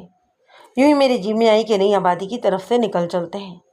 گزرتے گزرتے ایک نگاہ اجیت کی رہائش گاہ پر بھی ڈال جائیں گے۔ اگر وہ واپس آ چکا ہے تو اس کی گاڑی پورچ وغیرہ میں کھڑی نظر آ جائے گی۔ ہم چھوٹی جیپ پر سوار تھے۔ یہ پرائیویٹ جیپ تھی اور نذیر احمد کے چھوٹے بھائی شجاع نے ہمیں ذاتی استعمال کے لیے دے رکھی تھی۔ نئی آبادی کی طرف جاتے ہوئے جو ہی ہم مجسمے والے چوک سے گزرے، بلال شاہ کی نگاہ بس اسٹاپ پر کھڑے ہوئے ایک نوجوان پر پڑی اور وہ بری طرح سے چونک اٹھا۔ رکیے خان صاحب رکیے۔ وہ تقریباً چیخے اٹھا۔ اس کی انگلی بس اسٹاپ کی طرف اٹھی ہوئی تھی۔ غیر ارادی طور پر میں نے بھی بریک لگائے اور مختصر سی جیپ لہراتی ہوئی سڑک کے کنارے رکی۔ یہ تارا سنگھ ہے، بلال شاہ نے ایک دھماکہ خیز انکشاف کیا۔ میں نے غور سے دیکھا 19-20 سالہ وہ لڑکا بھی ایک بس سے اترا تھا اور اسٹاپ کے سامنے کھڑا ارد گرد کا جائزہ لے رہا تھا۔ جیپ ایک دم رکی تھی، اس لیے کچھ لوگوں کی طرح وہ بھی ہماری طرف دیکھنے لگا۔ یکایک میں نے اس کے چہرے پر زلزلے کے آثار محسوس کیے۔ یہ آثار مجھے اور بلال شاہ کو پہچاننے کے بعد نمودار ہوئے تھے۔ اس کا منہ کھلا اور وہ آنکھیں پھاڑے ہماری طرف دیکھ رہا تھا۔ پھر یکدم وہ بھاگ اٹھا۔ پکڑے اسے، بلال شاہ نے کہا۔ میں نے تیزی سے جیپ کو یو ٹرن دیا اور وہ کمان سے نکلے تیر کی طرح لڑکے کی طرف لپ کی۔ لڑکے نے اندھا دھند بھاگتے ہوئے سڑک کراس کی اور ایک بگلی راستے میں داخل ہو گیا۔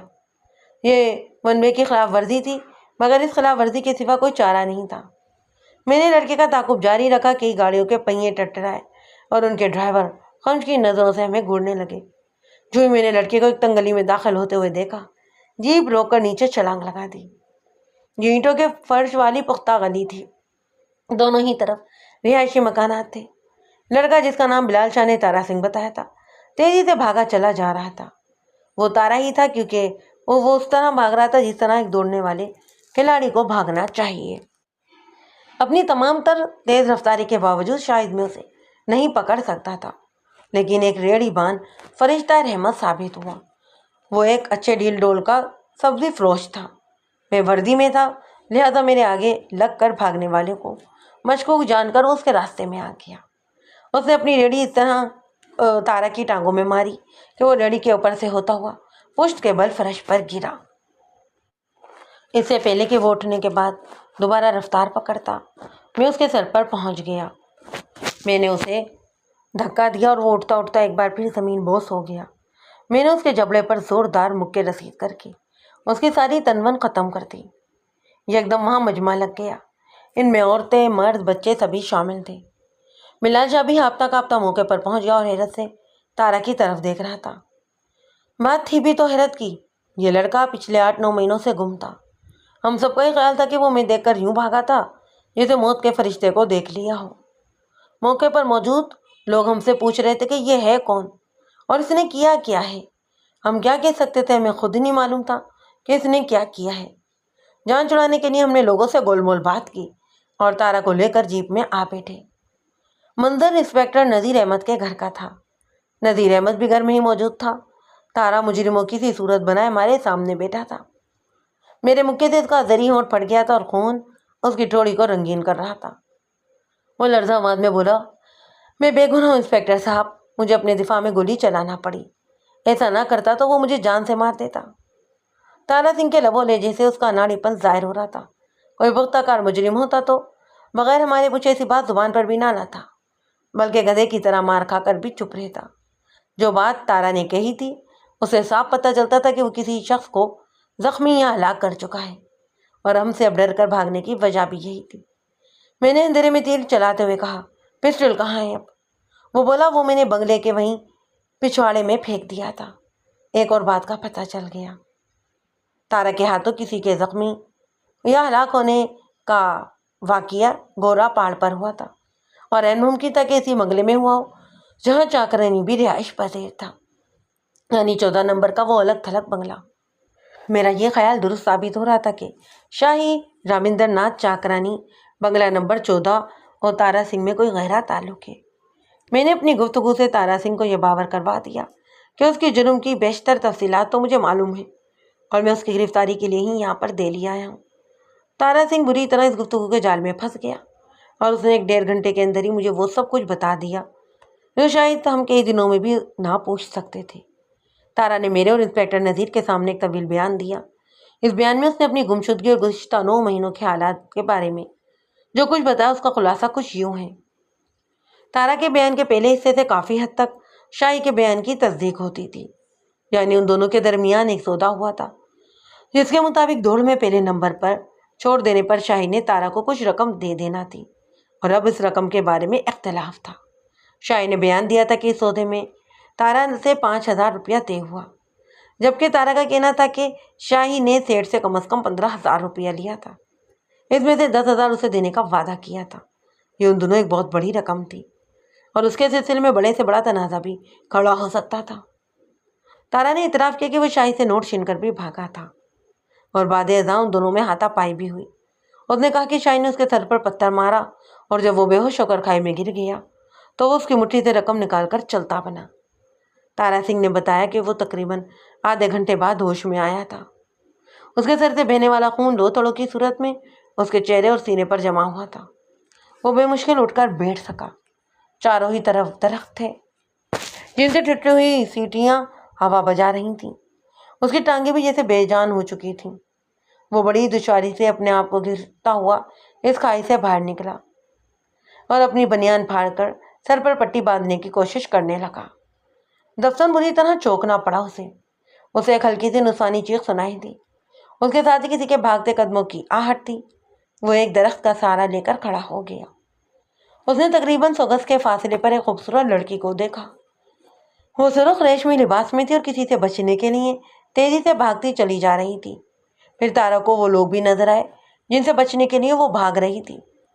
وہ 4 افراد تھے، ان میں سے 2 کے ہاتھ میں خودکار رائفلیں بھی تھیں۔ بھاگنے والوں میں سب سے آگے ایک ہوش پاش توانا شخص تھا۔ وہ بھاگنے کے ساتھ ساتھ دھمکی آمیز لہجے میں اسے رکنے کا حکم بھی دے رہا تھا۔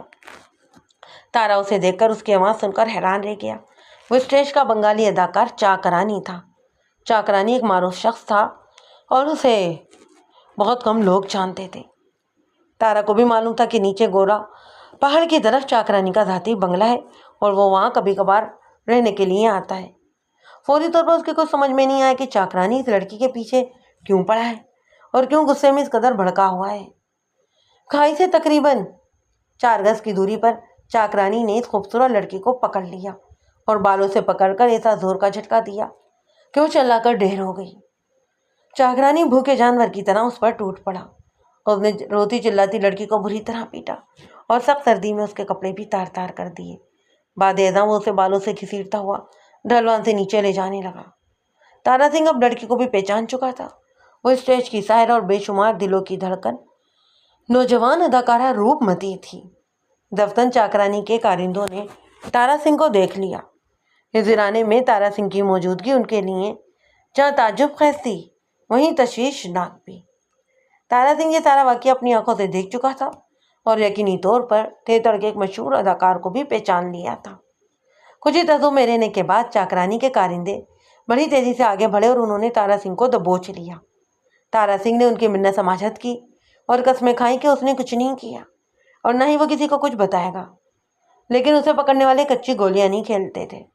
انہوں نے اسے بے بس کیا اور اسے گھسیٹتے ہوئے نیم پختہ راستے پر لے گئے جہاں ان کی 2 گاڑیاں کھڑی ہوئی تھیں۔ یوں تارا ایک چشمدید گواہ ہونے کے سبب اغوا ہوا اور چاکرانی کی حفظ بھیجا میں چلا گیا۔ چاکرانی کے بنگلے میں اسے زمین کی ایک کوٹری میں ڈال کر باہر سے تالا لگا دیا گیا۔ ایک مسلح شخص ہر وقت اس کے ارد گرد رہتا اور خاص ضرورت کے تحت ہی تارا سنگھ کو کوٹری سے باہر نکالا جاتا تھا۔ غالباً چاکرانی کی سمجھ میں نہیں آ رہی تھی کہ وہ اس کا کیا کرے۔ تارا سنگھ کو قتل کرنے کی ہمت اس میں نہیں تھی اور وہ اسے آزاد بھی نہیں کر سکتا تھا۔ وہ اس کی قید کو طویل تول دیتا چلا گیا۔ اس قید میں رہتے ہوئے تارا کو یہ معلوم ہو چکا تھا کہ روپ متی بنگالی اداکارہ چاکرانی کی پتنی ہے۔ میاں بیوی میں کوئی سخت تنازع چل رہا ہے اور وہ لڑتے جھگڑتے رہتے ہیں۔ تارا مارچ میں قید ہوا تھا۔ مئی کے آخر میں چاکرانی اپنی بیوی کو ساتھ لے کر دہلی میں چلا گیا اور اس ویران بنگلے میں تارا 2 چوکیداروں کی نگرانی میں اپنی قید کے دن کاٹنے لگا۔ وہ ہر وقت روتا تھا اور اپنی بوڑھی ماں کو یاد کرتا۔ کبھی کبھی وہ سوچنے لگتا کہ اسے اپنے کرتوتوں کی سزا ملی ہے۔ اس نے فریب کاری سے پیسہ کمانا چاہا تھا۔ نتیجے میں وہ شاہی کے ہاتھوں جان لیوا طور پر زخمی ہوا اور پھر بندی خانے میں پہنچ گیا۔ اس نے اپنے طور پر فرار ہونے کی 1-2 کوششیں بھی کی لیکن بری طرح سے ناکام ہوا۔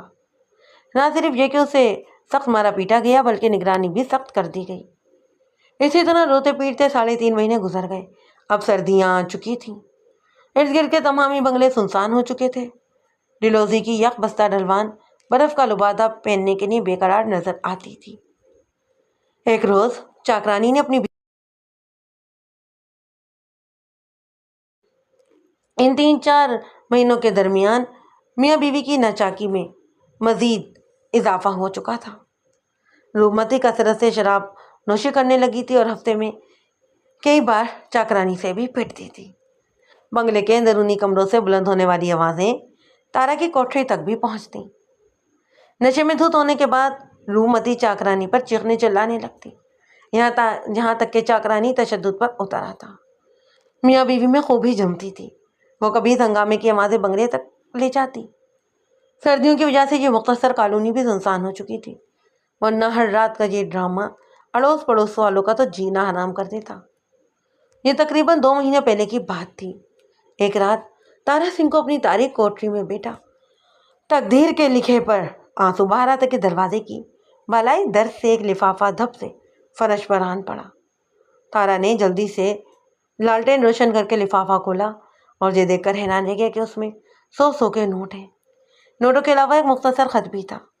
یہ خط چاکرانی کی بیوی روپ متی کی طرف سے تھا۔ اس نے لکھا تھا، میں جانتی ہوں کہ تم بھی میری طرح چاکرانی کے ایک بد نصیب قیدی ہو۔ اگر تھوڑی سی ہمت کرو تو آزادی تمہارا نصیب ہو سکتی ہے۔ کل رات تمہیں اپنی کوٹری کا دروازہ کھلا ملے گا۔ تمہارا چوکیدار بھی نشے میں دھت پڑا ہوگا۔ تم دیوار پھلان کر نکل جانا۔ مجھے پوری آشا ہے کہ بھگوان تمہیں کامیاب کرے گا۔ اگر کامیاب ہو جاؤ تو میرا کام کر دینا۔ اس خط کے آخر میں اجیت نام کے ایک شخص کا ایڈریس لکھ رہی ہوں۔ یہ شخص دلی کا رہنے والا ہے۔ تم یہ دوسرا خط اس تک پہنچا دینا. اس لفافے میں جو رقم ہے وہ تمہارے اخراجات کے لیے ہیں. میں اس کام کے لیے ساری زندگی تمہاری احسان مند رہوں گی. فقط ایک مجبور. خط کے عین مطابق اگلی شب تارا کو اپنی منوس کوٹری کا دروازہ کھلا ہوا ملا. برآمدے میں 10-12 قدم کے فاصلے پر مسلح چوکیدار چت لیٹا تھا. تارا جب اس کے پاس سے گزرنے لگا تو وہ ایک دم اٹھ کر بیٹھ گیا. روپمتی کا دوسرا دعویٰ غلط تھا. چوکیدار نہ صرف ہوش میں تھا بلکہ جاگ رہا تھا. تارا کے پاس اب بھاگنے کے سوا کوئی چارہ ہی نہیں تھا. وہ بیرونی گیٹ کی طرف لپکا تاکہ کسی مناسب مقام سے دیوار کو پھلان سکے. چوکیدار نے چلا کر دوسرے چوکیدار کو خبردار کیا، لیکن وہ اپنی کرسی پر نیند دراز رہا اور ٹس سے مس نہیں ہوا. یوں لگتا تھا کہ کوٹری کے چوکیدار کی بجائے یہ گیٹ والا چوکیدار انڈا غفیل ہو گیا ہے، یا پھر یہ ایک محض اتفاق تھا کہ چوکیداروں نے اپنی ڈیوٹی تبدیل کر لی تھی. بے شک چوکیدار کے قریب پختہ کیبن کی دیوار سے بھی پسٹل لٹک رہا تھا. تارا نے لپک کر یہ پسٹل اپنے ہاتھ میں لے لیا. عقب میں آنے والے چوکیدار اب اس کے سر پر پہنچ چکا تھا. اس کے ہاتھ میں 2 نالی رائفل تھی جس کا رخ تارا کی طرف تھا.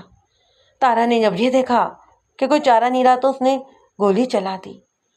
گولی سیدھی چوکیدار کی چھاتی میں لگی اور وہ رائفل سمیت پشت کے بل گر گیا.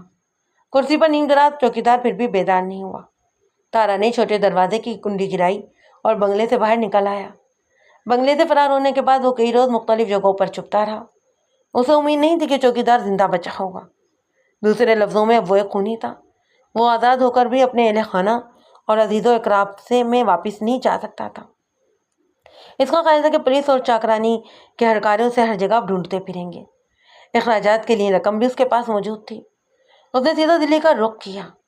بنگلے سے فرار ہونے کے بعد تارا سے ایک گڑبڑ ہو گئی. ایک رات کئی گھنٹے تک اسے بارش میں بھیگنا پڑا. اس کا لباس شرابور ہو گیا اور جیب میں پڑے ہوئے وہ دونوں خط بھی بھیگ کر اور گل کر بیکار ہو گئے. اس موقع پر تارا اپنی روداد سناتے سناتے رکا اور اس نے مجھے ان دونوں خطوط کے چند ٹکڑے دکھائے. ان ٹکڑوں سے صرف 2 باتیں معلوم ہوتی تھیں. ایک تو اجیت کمار کا مکمل ایڈریس اور دوسرا یہ کہ یہ حقیقت روپمتی نے اپنے پرانے شناسا اجیت کمار کو مدد کے لیے بلایا تھا کہ وہ اس تک پہنچے اور اسے اس کے ظالم شوہر سے رہائی دلوائے. اب تارا اجیت کمار تک پہنچنے کے لیے اس کی کوٹھی کے چکر لگا رہا تھا. پہلے 2-3 روزوں سے اجیت کا چوکیداری ٹرکاتا رہا. پھر اسے معلوم ہوا تھا کہ اجیت کسی شو میں حصہ لینے گیا ہوا ہے. آج بھی تارا اجیت کا پتہ کرنے ہی نئی آبادی آیا تھا. وہ چاندنی چوک سے سوار ہو کر یہاں پر پہنچا. ابھی بس سے اتر ہی رہا تھا کہ ہم نے دیکھ لیا اور وہ ہمیں یوں بدک کر اور سر پر پاؤں رکھ کر بھاگ کھڑا ہوا. تارا کے بارے میں اب سب کچھ واضح ہو چکا تھا کہ وہ کیسے گم ہوا اور اب تک کہاں تھا اور ڈلہوزی سے یہاں دہلی میں کیوں کر پہنچا. سب کچھ ہی سامنے آ چکا تھا. میری اصل جستجو تارا کے لیے تھی اور تارا کا کھوج بھی لگ گیا تھا. لیکن تارا کی وجہ سے جو ایک نیا کیس کھل گیا تھا اس کو انجام تک پہنچانا بھی میری ہی ذمہ داری تھی. اس کے علاوہ چاکرانی کو سزا بھی اسی صورت میں ہو سکتی تھی جب یہ ثابت ہو جاتا کہ وہ اپنی بیوی سے ناروار سلوک کرتا تھا. اور اسی سلوک کو چھپانے کے لیے اس نے تارا کو 9 ماہ تک اپنی حفظ بیجا میں رکھا اور ذہنی اور جسمانی اذیتیں بھی دیں. اگلے ہی روز اجیت کمار واپس آ گیا اور ہم نے اسے ملاقات کی. یہ ملاقات اجیت کے گھر میں ہوئی. میرے ساتھ مقامی تھانے کا انسپکٹر اصغر علی اور انسپکٹر نذیر محمد بھی تھے. شروع کی گفتگو میں ساتھ تھے تاہم وہ بس میں اٹھ کر چلے گئے. اجیت کمار مردانہ وجاہت کا شکار تھا. روپمتی جیسی حسین و جمیل لڑکی کا ایسے مرد پر مر مٹنا سمجھ میں آتا تھا. محاورے کے مطابق یہ چاند سورج کی جوڑی ہو سکتی تھی. روپمتی میں اگر نسوانی خوبیاں یکجا نظر آتی تھیں تو اجیت بھی مردانہ صفات میں کسی سے کم نہیں تھا. میں نے دھیرے دھیرے اجیت کمار کو اپنے ڈھپن لانا شروع کیا. میں روپمتی کے ساتھ اس کے معاشرے کی اور پھر دوری کی کہانی اسی کی زبانی سننا چاہتا تھا. اپنا مقصد حاصل کرنے میں مجھے دیر تو لگی لیکن ناکامی نہیں ہوئی. میں نے جب اجیت کو روپمتی کے خط کے ٹکڑے دکھائے تو ایک دم ہکا بکا نظر آنے لگا. اس کی آنکھوں سے جیسے کوئی پردہ ہٹ گیا. وہ پوچھنے لگا کہ یہ خط مجھے کہاں سے اور کیسے ملا. میں نے اسے تارا سنگھ کے بارے میں بتایا اور اس سلسلے میں اسے دیگر ضروری باتوں سے بھی آگاہ کیا. اس نے کہا روپ کی شراب نوشی کا تو مجھے پتا تھا نواز صاحب، مگر یہ نہیں معلوم تھا کہ پتی پتنی میں ناچاکی اتنی بڑھ گئی ہے. بلکہ سچی بات تو یہ ہے کہ مجھے ابھی تک یقین ہی نہیں آ رہا کہ یہ سب ہوا کیسے۔ عام لوگوں کے سامنے تو ان کے تعلقات ایسے خراب نہیں تھے۔ میں نے کہا اجیت صاحب جیسے بھی ہوا بہرحال یہ سب کچھ ہو چکا ہے اور میں خود اس کا گواہ ہوں۔ روپمتی خود کو چاکرانی کے گھر میں قیدی محسوس کر رہی ہے اور وہ کسی بھی قیمت پر اس کے چنگل سے آزاد ہونا چاہتی ہے اور ہم انشاءاللہ اسے آزاد کروائیں گے بھی، لیکن اس کے لیے بھی آپ کو ہم سے تعاون کرنا ہوگا اور وہ حالات بتانے ہوں گے جس کے نتیجے میں روپمتی چاکرانی جیسے شخص کے جال میں جا پھنسی۔ اجیت کمار نے گہری سانس لی اور سگریٹ سلگا کر بولا، انسپکٹر صاحب اس سلسلے میں بہت کچھ اخباروں اور رسالوں میں چھپتا رہا ہے۔ کچھ لوگوں نے مجھے بے وفا ٹھہرایا اور کچھ کہتے ہیں کہ میں اس کی جوانی سے کھیل کر اسے چھوڑ دینا چاہتا تھا۔ اس قسم کی اور بھی بہت سی باتیں آتی رہتی ہیں لیکن حقیقت سے ان کا کوئی بھی تعلق نہیں۔ میں نے کہا لیکن یہ تو حقیقت ہے نا کہ آپ دونوں ایک دوسرے کے بہت قریب آ کر دور ہو گئے۔ بعض لوگ یہ بھی کہتے ہیں کہ ایک موقع پر روپمتی سے آپ کا جھگڑا بھی ہوا اور آپ نے اسے تھپڑ بھی مارا۔ اجیت نے دونوں فضا میں چھوڑتے ہوئے کہا، ہاں یہ جھگڑے والی بات کسی حد تک درست ہے۔ در حقیقت جھگڑا اسی کجومش کا انجام ثابت ہوا جو پچھلے 2 سالوں سے میرے اور روپمتی میں جاری تھی۔ میں نے پوچھا کہ اسی کشمکش، بس یہی بات سمجھ میں نہ آنے والی ہے۔ اجیت نے دردناک انداز میں مسکرا کر کہا، ہماری کشمکش کی کوئی خاص وجہ نہیں تھی، بس یوں سمجھ لیجیے کہ ایک بیکار کی اکڑ تھی جو ہمیں ایک دوسرے سے دور رکھے ہوئے تھی۔ چھوٹی چھوٹی باتیں تھیں جنہیں ہم نے خواہ اپنے لیے مسئلہ بنا لیا تھا۔ ہم ایک دوسرے کو بے انتہا چاہنے کے باوجود کھینچے رہتے، معمولی سی باتوں پر اٹھ جاتے اور مہینوں ایک دوسرے سے آنکھ بھی نہیں ملایا کرتے تھے۔ کبھی میں کسی بات کو اپنی حد تک سمجھ لیتا تو کبھی وہ رائی کے دانے کو پہاڑ بنا لیتی۔ اب سمجھ میں آتا ہے کہ ہم دونوں میں ہی بچپنا تھا اور یہی بچپنا ہم سے چھوٹی چھوٹی غلطیاں کرواتا رہا۔ ہم منزل کے قریب پہنچ کر راستہ بھٹکے تھے۔ ہماری شادی کی بات چلنے کے لیے میری والدہ بھی راضی تھیں اور والد بھی رضامند ہو چکے تھے۔ دوسری طرف روپمتی کی والدہ اور بہنیں بھی خوش تھیں، مگر اچانک ہی سارے ارادے دھرے کے دھرے رہ گئے۔ ایک معمولی سی بات پر ہمارا جھگڑا ہو گیا۔ میرے گہرے دوست نے اسٹیج شو کا انتظام کیا۔ اس شو میں روپمتی بھی حصہ لے رہی تھی۔ شو کی ساری ٹکٹیں بک ہو چکی تھیں۔ رات 8 بجے شو ہونا تھا اور 1 گھنٹہ پہلے روپمتی نے شو میں شرکت سے انکار کر دیا۔ شو کے منتظمین کے چھکے چھوٹ گئے۔ انہوں نے مجھ سے رابطہ قائم کیا اور چاہا کہ میں روپمتی سے سفارش کروں۔ میں نے روپمتی کو منانے کے لیے پوچھا تو معلوم ہوا کہ اس کی بڑی بہن کو انگلینڈ جانا ہے اور وہ اسے سی آف کرنے کے لیے ہوائی اڈے پر جانا چاہتی ہے۔ میں نے اسے سمجھایا کہ شو میں شرکت اس کے لیے بہت ضروری ہے، مالک کو بہت نقصان اٹھانا پڑے گا اور بدنامی الگ ہوگی۔ میں نے بہت کوشش کی مگر وہ کسی طور نہیں مانی۔ اپنی بات پر اڑ جانے کی اس کی ہمیشہ سے ہی عادت تھی اور یہ جھگڑے کا سبب بن گئی اور اس دن میری برداشت بھی باہر ہو گئی۔ میں نے بھی بھنا کر اسے تھپڑ دے مارا۔ وہ پاؤں پٹکتی ہوئی دوسرے کمرے میں چلی گئی اور اس واقعے کو 2-2.5 برس گزر چکے ہیں۔ اس کے بعد ہماری کبھی بات ہی نہیں ہوئی۔ دونوں گھرانوں نے بھی قطع تعلق کر لیا۔ جھگڑے سے 4 ماہ کی بات ہے، ایک روز میں نے بے پناہ صدمے سے یہ خبر سنی کہ روپمتی نے ایک رنڈوے سے شادی کر لی ہے۔ آپ سمجھ ہی گئے ہوں گے کہ میری مراد وہ چاکرانی سے ہے۔ میں اسے برا آدمی نہیں کہہ سکتا لیکن وہ بالکل اور ٹائپ کا بندہ ہے۔ تعلیم تقریباً اس کی میٹے تک ہے۔ باپ پہلوانی کرتا تھا اور اپنے حریفوں کی ہڈی پسلی توڑنے میں مشہور تھا۔ چاکرانی خود بھی جنگجو قسم کا آدمی ہے۔ میری اسے بہت کم ملاقات ہوتی ہے اور اس کے گھریلو حالات کے بارے میں تو میری معلومات 0 کے برابر ہیں، بلکہ میں تو یہ کہوں گا کہ اس کے قریبی دوست بھی اس کے گھریلو حالات کے بارے میں بہت کم جانتے ہوں گے۔ وہ ان لوگوں میں سے ہے جو اپنی ذاتی زندگی کو کاروبار سے بالکل الگ رکھتے ہیں۔ شادی کے فوراً ہی بعد اس نے روپمتی کو ڈراموں میں حصہ لینے سے منع کر دیا۔ وہ عام تقریبات میں بھی کم ہی نظر آتی تھی۔ میں تو خط کے یہ ٹکڑے دیکھ کر حیران رہ گیا ہوں۔ ان فقروں سے تو ظاہر ہوتا ہے کہ وہ کسی قیدی کی سی زندگی گزار رہی ہے۔ روپمتی جیسی پڑھی لکھی نازک مزاج لڑکی کی چاکرانی جیسے شوہر سے نبھ ہی نہیں سکتی تھی۔ میں نے کہا، چاکرانی آپ کی اور ہماری توقع سے بہت آگے کی چیز ہے اجیت کمار صاحب۔ اگر روپمتی کچھ روز مزید اس کے پاس رہ گئی نا تو وہ ضرور اسے پاگل کر دے گا۔ میں آپ کی بات سے پورا اتفاق کرتا ہوں کہ روپمتی نے چاکرانی جیسے شخص سے شادی کر کے غلطی کی تھی، لیکن عورت کو ہمیشہ سے ہی کم عقل سمجھا جاتا ہے۔ کیا آپ کی ذمہ داری نہیں تھی کہ اسے اس گھڑے میں گرنے سے بچاتے؟ آخر آپ مرد تھے. مرد کی ہمت اور برداشت عورت سے بھی زیادہ سمجھی جاتی ہے.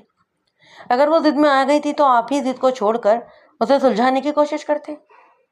وہ بولا آپ ٹھیک کہہ رہے ہیں نواز صاحب، لیکن وہ کوئی ایسی بے آسرا لڑکی نہیں تھی اور نہ ہی نابالغ. اپنا اچھا برا خوب ٹھیک طرح سے سمجھتی تھی اور سمجھانے بجھانے کے لیے اس کے بزرگ بھی موجود تھے. اور پھر مجھے تو پتہ بھی نہیں چلا، آنر فانر خبر ملی کہ روپ متی کی چاکرانی سے شادی ہو رہی ہے اور 2 روز بعد اس کی تصویر بھی اخبار میں چھپ گئی. میں نے پوچھا اب اس کے بزرگان کہاں ہیں؟ کیا انہیں دکھائی نہیں دیتا کہ ان کی بیٹی کے ساتھ کیا ہو رہا ہے؟ اجیت نے کہا اس کی بڑی بہن شادی کر کے انگلینڈ چلی گئی ہے. اس نے اپنی ماں کو بلایا اور پھر بھائی بھی چلے گئے، اور اب ایک خالہ کے سوا اس کا کوئی بھی قریبی عزیز دلی میں نہیں ہے. وہ خالہ بھی اکثر شہر سے باہر رہتی ہے. اس کا خاوند سرکاری ملازم ہے اور یہ ملازمت گھومنے پھرنے کی ہے. اجیت کے بیان سے بات پوری طرح واضح ہو گئی. روپمتی اگر چاکرانی کے چنگر میں پھنسی تھی تو اس میں زیادہ قصور روپمتی کا اپنا ہی تھا. در حقیقت اس نے اجیت سے انتقام لینے کے لیے چاکرانی سے شادی کی. وہ جانتی تھی کہ چاکرانی تھیتر کی دنیا میں اجیت کا حریف ہے اور وہ دونوں ایک دوسرے کو نیچا دکھانے کی کوشش میں لگے رہتے ہیں. اس نے اپنا آپ چاکرانی کی جولی میں ڈال کر اجیت کے دل پر آرے چلا دیے تھے. شب روز اسے تڑپایا اور رکاوٹ کی آگ میں جلایا تھا، لیکن اس آگ میں وہ خود بھی جلنے لگی تھی. جسے اس نے شور بنایا تھا وہ بھی کوئی کاٹ کا الو نہیں تھا. یقیناً اسے بھی اندازہ ہوگا کہ روپ متی نے اپنا نخیز جوبن اس کی باہوں میں پھینکا ہے تو کیوں پھینکا ہے. وہ روپ متی اور اجیت کے قصے سے پوری طرح آگاہ تھا، لہذا شادی کے پہلے ہی روز اس نے ان دونوں میں وہ رشتہ قائم نہیں ہو سکا جسے محبت کا رشتہ کہتے ہیں. ممکن ہے کہ روپ متی نے چاکرانی کو بیوی کی محبت دینے کی کوشش کی ہو، لیکن چاکرانی اسے شوہر کا اعتماد نہیں دے سکا اور اب وہ خوبصورت چڑیا ایک بے مقصد رشتے کے جال میں پھنسی ہوئی تھی اور پھڑ پڑا رہی تھی. اب اسے اپنی غلطیوں کا بھی احساس ہوا تھا اور وہ مدد کے لیے اپنے ناراض محبوب کو پکار رہی تھی. یہ بڑی عجیب و غریب صورتحال تھی. میں تو اسے بھی اجیت کی مہربانی کہوں گا کہ وہ روپ متی کی مصیبت کا سن کر یوں بے قرار نظر آنے لگا تھا. کوئی اور ہوتا تو سوچتا ایک بے وفا عورت کے لیے اسے کیا پڑی ہے کہ چاکرانی جیسے بااثر شخص سے ٹکرانے. خط کے ٹکڑے دیکھے اور مجھ سے دیگر حالات جاننے کے بعد اس کی خوبصورت آنکھوں میں کسی بے نام جذبے کی آگ سی جلنے لگی. یوں لگتا تھا وہ جیسے اڑ کر ڈلوزی پہنچ جانا چاہتا ہو، سارے پرانے شکوے بھول کر، ہر نفع و نقصان فراموش کر کے، اور دل کے سارے داغ چھپا کر وہ ایک بار پھر روپمتی کو گلے لگا لینا چاہتا تھا. اونٹ کی طرح اس کی بھی کوئی کل سیدھی نہیں ہوتی. آنے والے لمحے کی طرح اس کے بارے میں کوئی پیش گوئی نہیں کر سکتا تھا. جب اجیت اور روپمتی کے ملاپ میں کوئی رکاوٹ نہیں تھی، انہوں نے خود ہی اپنے درمیان فاصلے پیدا کر لیے تھے، اور اب جبکہ ان کے درمیان رشتے کی ایک بہت بڑی دیوار حائل تھی تو وہ ایک دوسرے کی طرف کھینچے چلے جا رہے تھے. لیکن وقت گزر چکا تھا اور گزرا ہوا وقت شاذ و نادر ہی کسی کے لیے واپس لوٹا کرتا ہے. کون کہہ سکتا ہے کہ وقت روپمتی اور اجیت کے لیے واپس لوٹے گا یا نہیں. 3-4 روز بعد یہ کیس فیصلہ کن موڑ پر پہنچ گیا. میرے اور بلال شاہ کے علاوہ تارا اور اجیت کمار بھی ڈلوزی پہنچ گئے. شام سے تھوڑی دیر پہلے میں بھی 2 ہیڈ کانسٹیبلوں کے ساتھ گھوڑا پہاڑ کی طرف روانہ ہوا. جیپ کے ذریعے ایک طویل چکر جانا پڑا تھا، لہذا 1 گھنٹے بعد جب ہم گھوڑا پہاڑ کے دامن میں پہنچے تو چاروں ہی طرف تاریخیں پھیل چکی تھی. جیپ سے اتر کر ہم بنگلے کے مین گیٹ پر پہنچے اور چوکیدار کے ذریعے اپنے آنے کی اطلاع بھجوائی. تھوڑی دیر بعد چوکیدار واپس آیا. وہ ہماری آمد سے کچھ پریشان تھا. اس نے ہمیں سجے سجائے ڈرائنگ روم میں بٹھایا اور ڈرائی فروٹ ٹرے سامنے رکھ کر چلا گیا. رابندر ناتھ چاکرانی تقریباً 15 منٹ بعد آیا. اس نے معذرت کی اور کہا کہ وہ پوجا کے کمرے میں تھا. بڑی زبردست اداکاری کر رہا تھا کمبخت. آنکھوں میں ویرانی تھی اور چہرے پر مظلومیت کے ساتھ ایک بد نصیب شوہر کی جیتی جاگتی تصویر بنا ہوا تھا، اور میں اس کی اداکاری سے لطف اندوز ہونے لگا. میں نے پوچھا اب آپ کی مسز کی کیسی طبیعت ہے؟ بس جی بھگوان کی مرضی ہے، وہ ٹھنڈی سانس لے کر بولا. جس حال میں رکھے خوش رہنا چاہیے، یعنی کچھ افاقہ نہیں ہوا. انسپکٹر صاحب افاقہ اس وقت ہوتا ہے جب مریض خود بھی صحت یاب ہونا چاہے، لیکن جو مریض خود کو تباہ کرنے کا پختہ ارادہ کر چکا ہو کون روک سکتا ہے اسے.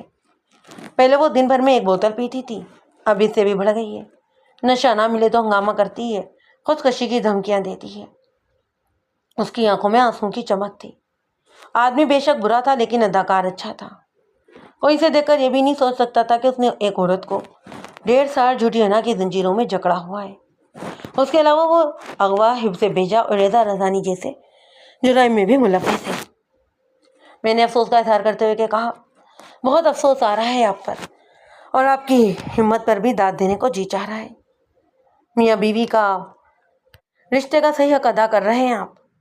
بیمار بیوی کی تیمہ داری کے لیے سب کچھ چھوڑ چھاڑ کر یہاں پر بیٹھے ہوئے ہیں، اور آپ کو تو وکٹوریا کراس ملنا چاہیے، بلکہ کوئی اس سے بھی بڑا ایوارڈ ہونا چاہیے۔ جی؟ وہ حیرت سے میری طرف دیکھنے لگا۔ میں نے بھی اس کی جی کے جواب میں ہاں میں سر ہلایا۔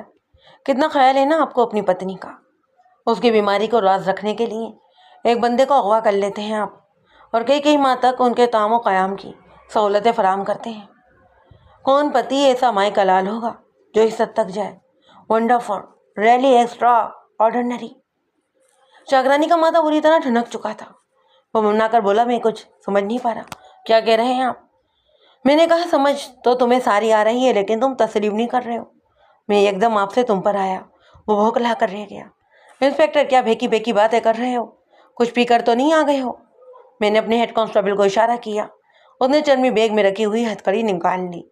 ڈرائنگ روم کی خاموشی میں ہتھکڑی کی لڑکڑاہٹ دھماکہ خیز ثابت ہوئی۔ چاکرانی ایک دم اٹھ کھڑا ہوا۔ اس کے چہرے پر زلزلے کے اثر نمودار ہوئے۔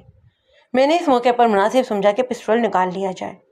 ابھی میرا ہاتھ پستول کی طرف بڑھ ہی رہا تھا کہ پہلو میں ایک دروازہ زوردار دھماکے سے کھلا، اور میں نے ایک لیمشم شاہی کو تیر کی طرح اپنی طرف آگتے ہوئے دیکھا۔ وہ توپ سے نکلے ہوئے گولے کی مانند مجھ سے ٹکرایا اور مجھے لیتا ہوا فرش پر دور تک پھسل گیا۔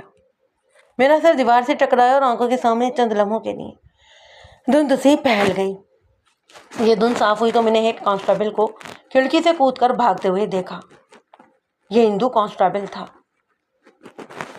دوسرا کانسٹیبل سکھ تھا جو شاہی کے ساتھ گتم گتا ہو گیا تھا۔ وہ اپنی رائفل کو اس سچویشن میں پوزیشن پہ لانے کی کوشش کر رہا تھا کہ شاہی پر گولی چلائی جا سکے، لیکن اس سے پہلے کہ رائفل ایسی پوزیشن میں آتی، میں اپنی جگہ سے اٹھ کر کانسٹیبل کی مدد کر سکتا۔ ایک برقتی نگاہوں میں گھوند گئی۔ میں نے شاہی کی تلوار کو کانسٹیبل کی پیٹ میں گھستے اور پھر باہر نکلتے ہوئے دیکھا۔ کانسٹیبل کے منہ سے چیخ نکلی اور وہ تڑپ کر فرش پر جا گرا۔ یہ سارا ہی واقعہ ایک سیکنڈ کے اندر مختصر وقت میں ہوا۔ پسٹول میرے ہاتھ سے نکل چکا تھا۔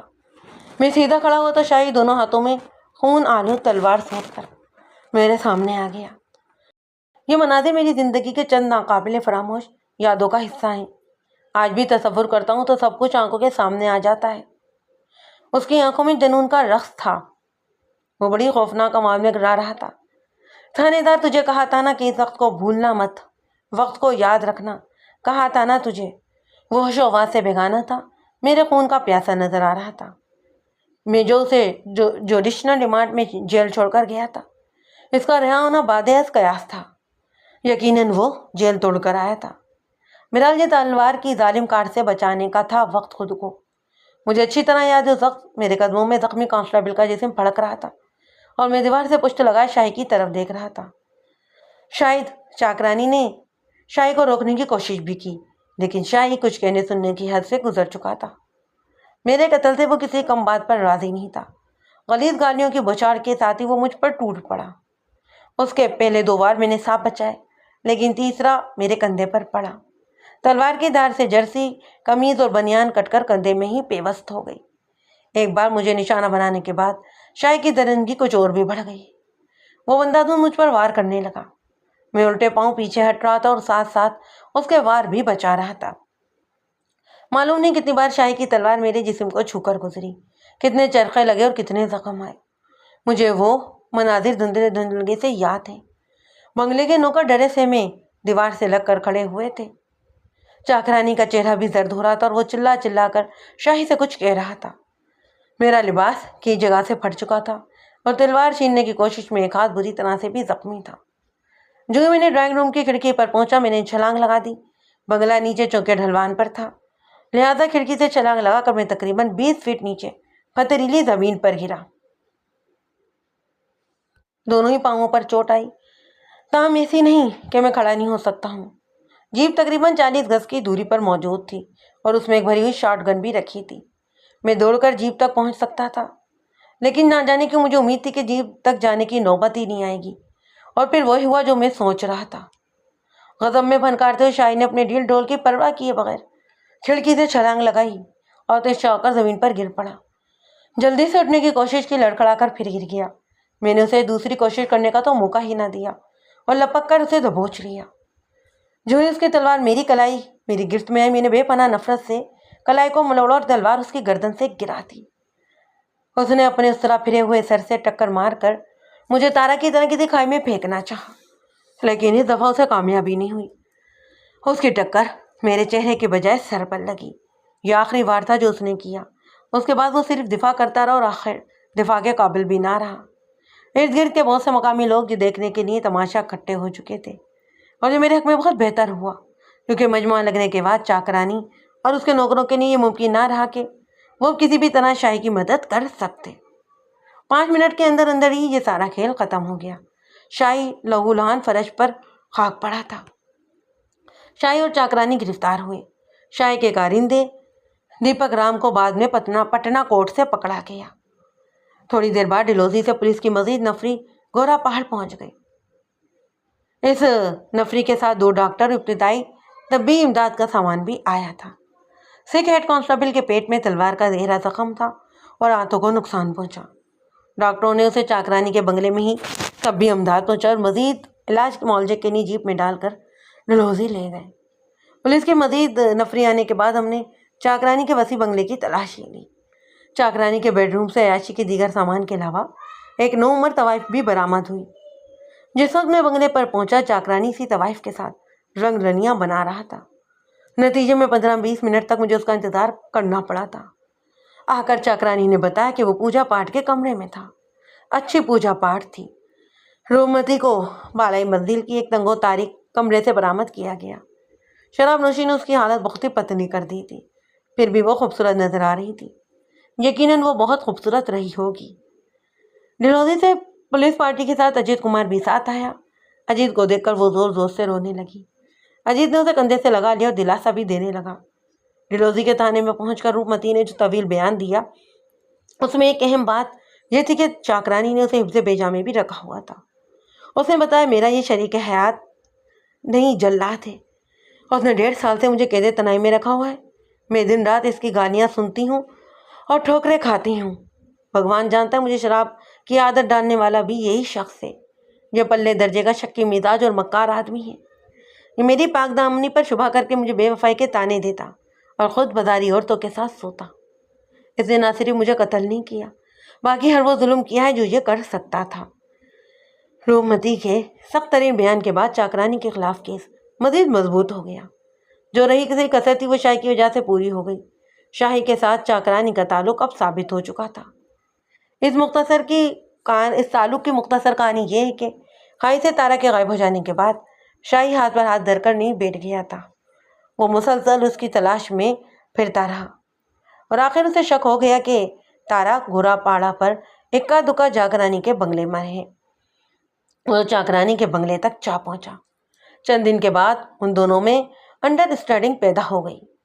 شاہی نہ صرف چاکرانی کا رازدار بن گیا، بلکہ چاکرانی کی راتوں کو چمکانے کے لیے اس کے لیے شہر سے بازار حسن کے تحفے بھی لاتا۔ جب شاہی میرے ہاتھوں پکڑا گیا تو یہ کام اس کے کارندے دیپک نے سنبھال لیا۔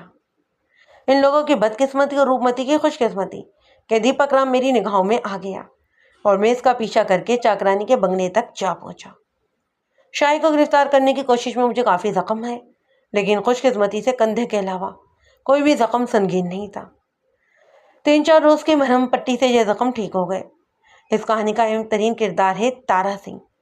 9 مہینے کی پراسرار گمشدگی کے بعد جب وہ ڈلہوزی پہنچا تو اپنے اہل خانہ سے ملا۔ ایک دیدنی منظر دیکھنے میں آیا۔ اس موقع پر اس کے کئی پرستار جمع ہو چکے تھے۔ ان پرستاروں کو بھی یہ معلوم تھا کہ ان کے ہیرو نے سالانہ ریس میں اپنی فتح کا سودا کیا تھا، پھر بھی وہ اس کے استقبال کے لیے موجود تھے۔ اس موقع پر تارا اپنے کیے پر بہت نادم نظر آ رہا تھا۔ بہرحال اس میں ایک نئی زندگی مل جانے کی خوشی بھی شامل تھی۔ زندگی جو انسان کو میسر ہو تو اسے تلافی کے ہزار موقع مل جاتے ہیں۔ تارا سنگھ کے لیے خوشگوار بات یہ تھی کہ وہ قتل کے الزام سے بھی بچ گیا تھا۔ چاکرانی کے بنگلے سے فرار ہوتے وقت اس کے ہاتھوں چوکیدار کو جو گولی لگی اس میں وہ مرا نہیں، صرف زخمی ہوا تھا۔ یہ جسمانی ضرر کا کیس تھا اور اپنی حفاظت اور خود مختاری کے ضامن میں آ کر زیادہ سنگین بھی نہیں رہتا تھا۔ اس کیس کے بڑے مجرموں شاہی اور چاکرانی کو بلا ترتیب 12 اور 8 سال قید کی سزا ہوئی، جبکہ دیپک رام کو مختلف دفعات کے تحت 5 سال قید بھگتنا پڑی۔ واقعات کے تقریباً 1 سال بعد اجیت کمار اور روپمتی شادی کے بندھن میں بندھ گئے تھے۔ یہ واقعی بہت خوبصورت جوڑی تھی۔ کچھ لوگوں کا خیال تھا کہ میاں بیوی تھے، تڑکے لوگ ہیں، دیر تک یہ ساتھ نبھا نہیں کر سکیں گے، لیکن اس جوڑے نے ان تمام ہی دعووں کو غلط ثابت کر دیا۔ تقسیم ہندوستان کے بعد بھی مجھے ان دونوں کے بارے میں جو اطلاعات ملتی رہیں گو ان کی ابھی تک اولاد نرینہ نہیں تھی، مگر وہ دونوں دہلی میں بڑی خوشگوار اور اچھی زندگی بسر کر رہے تھے۔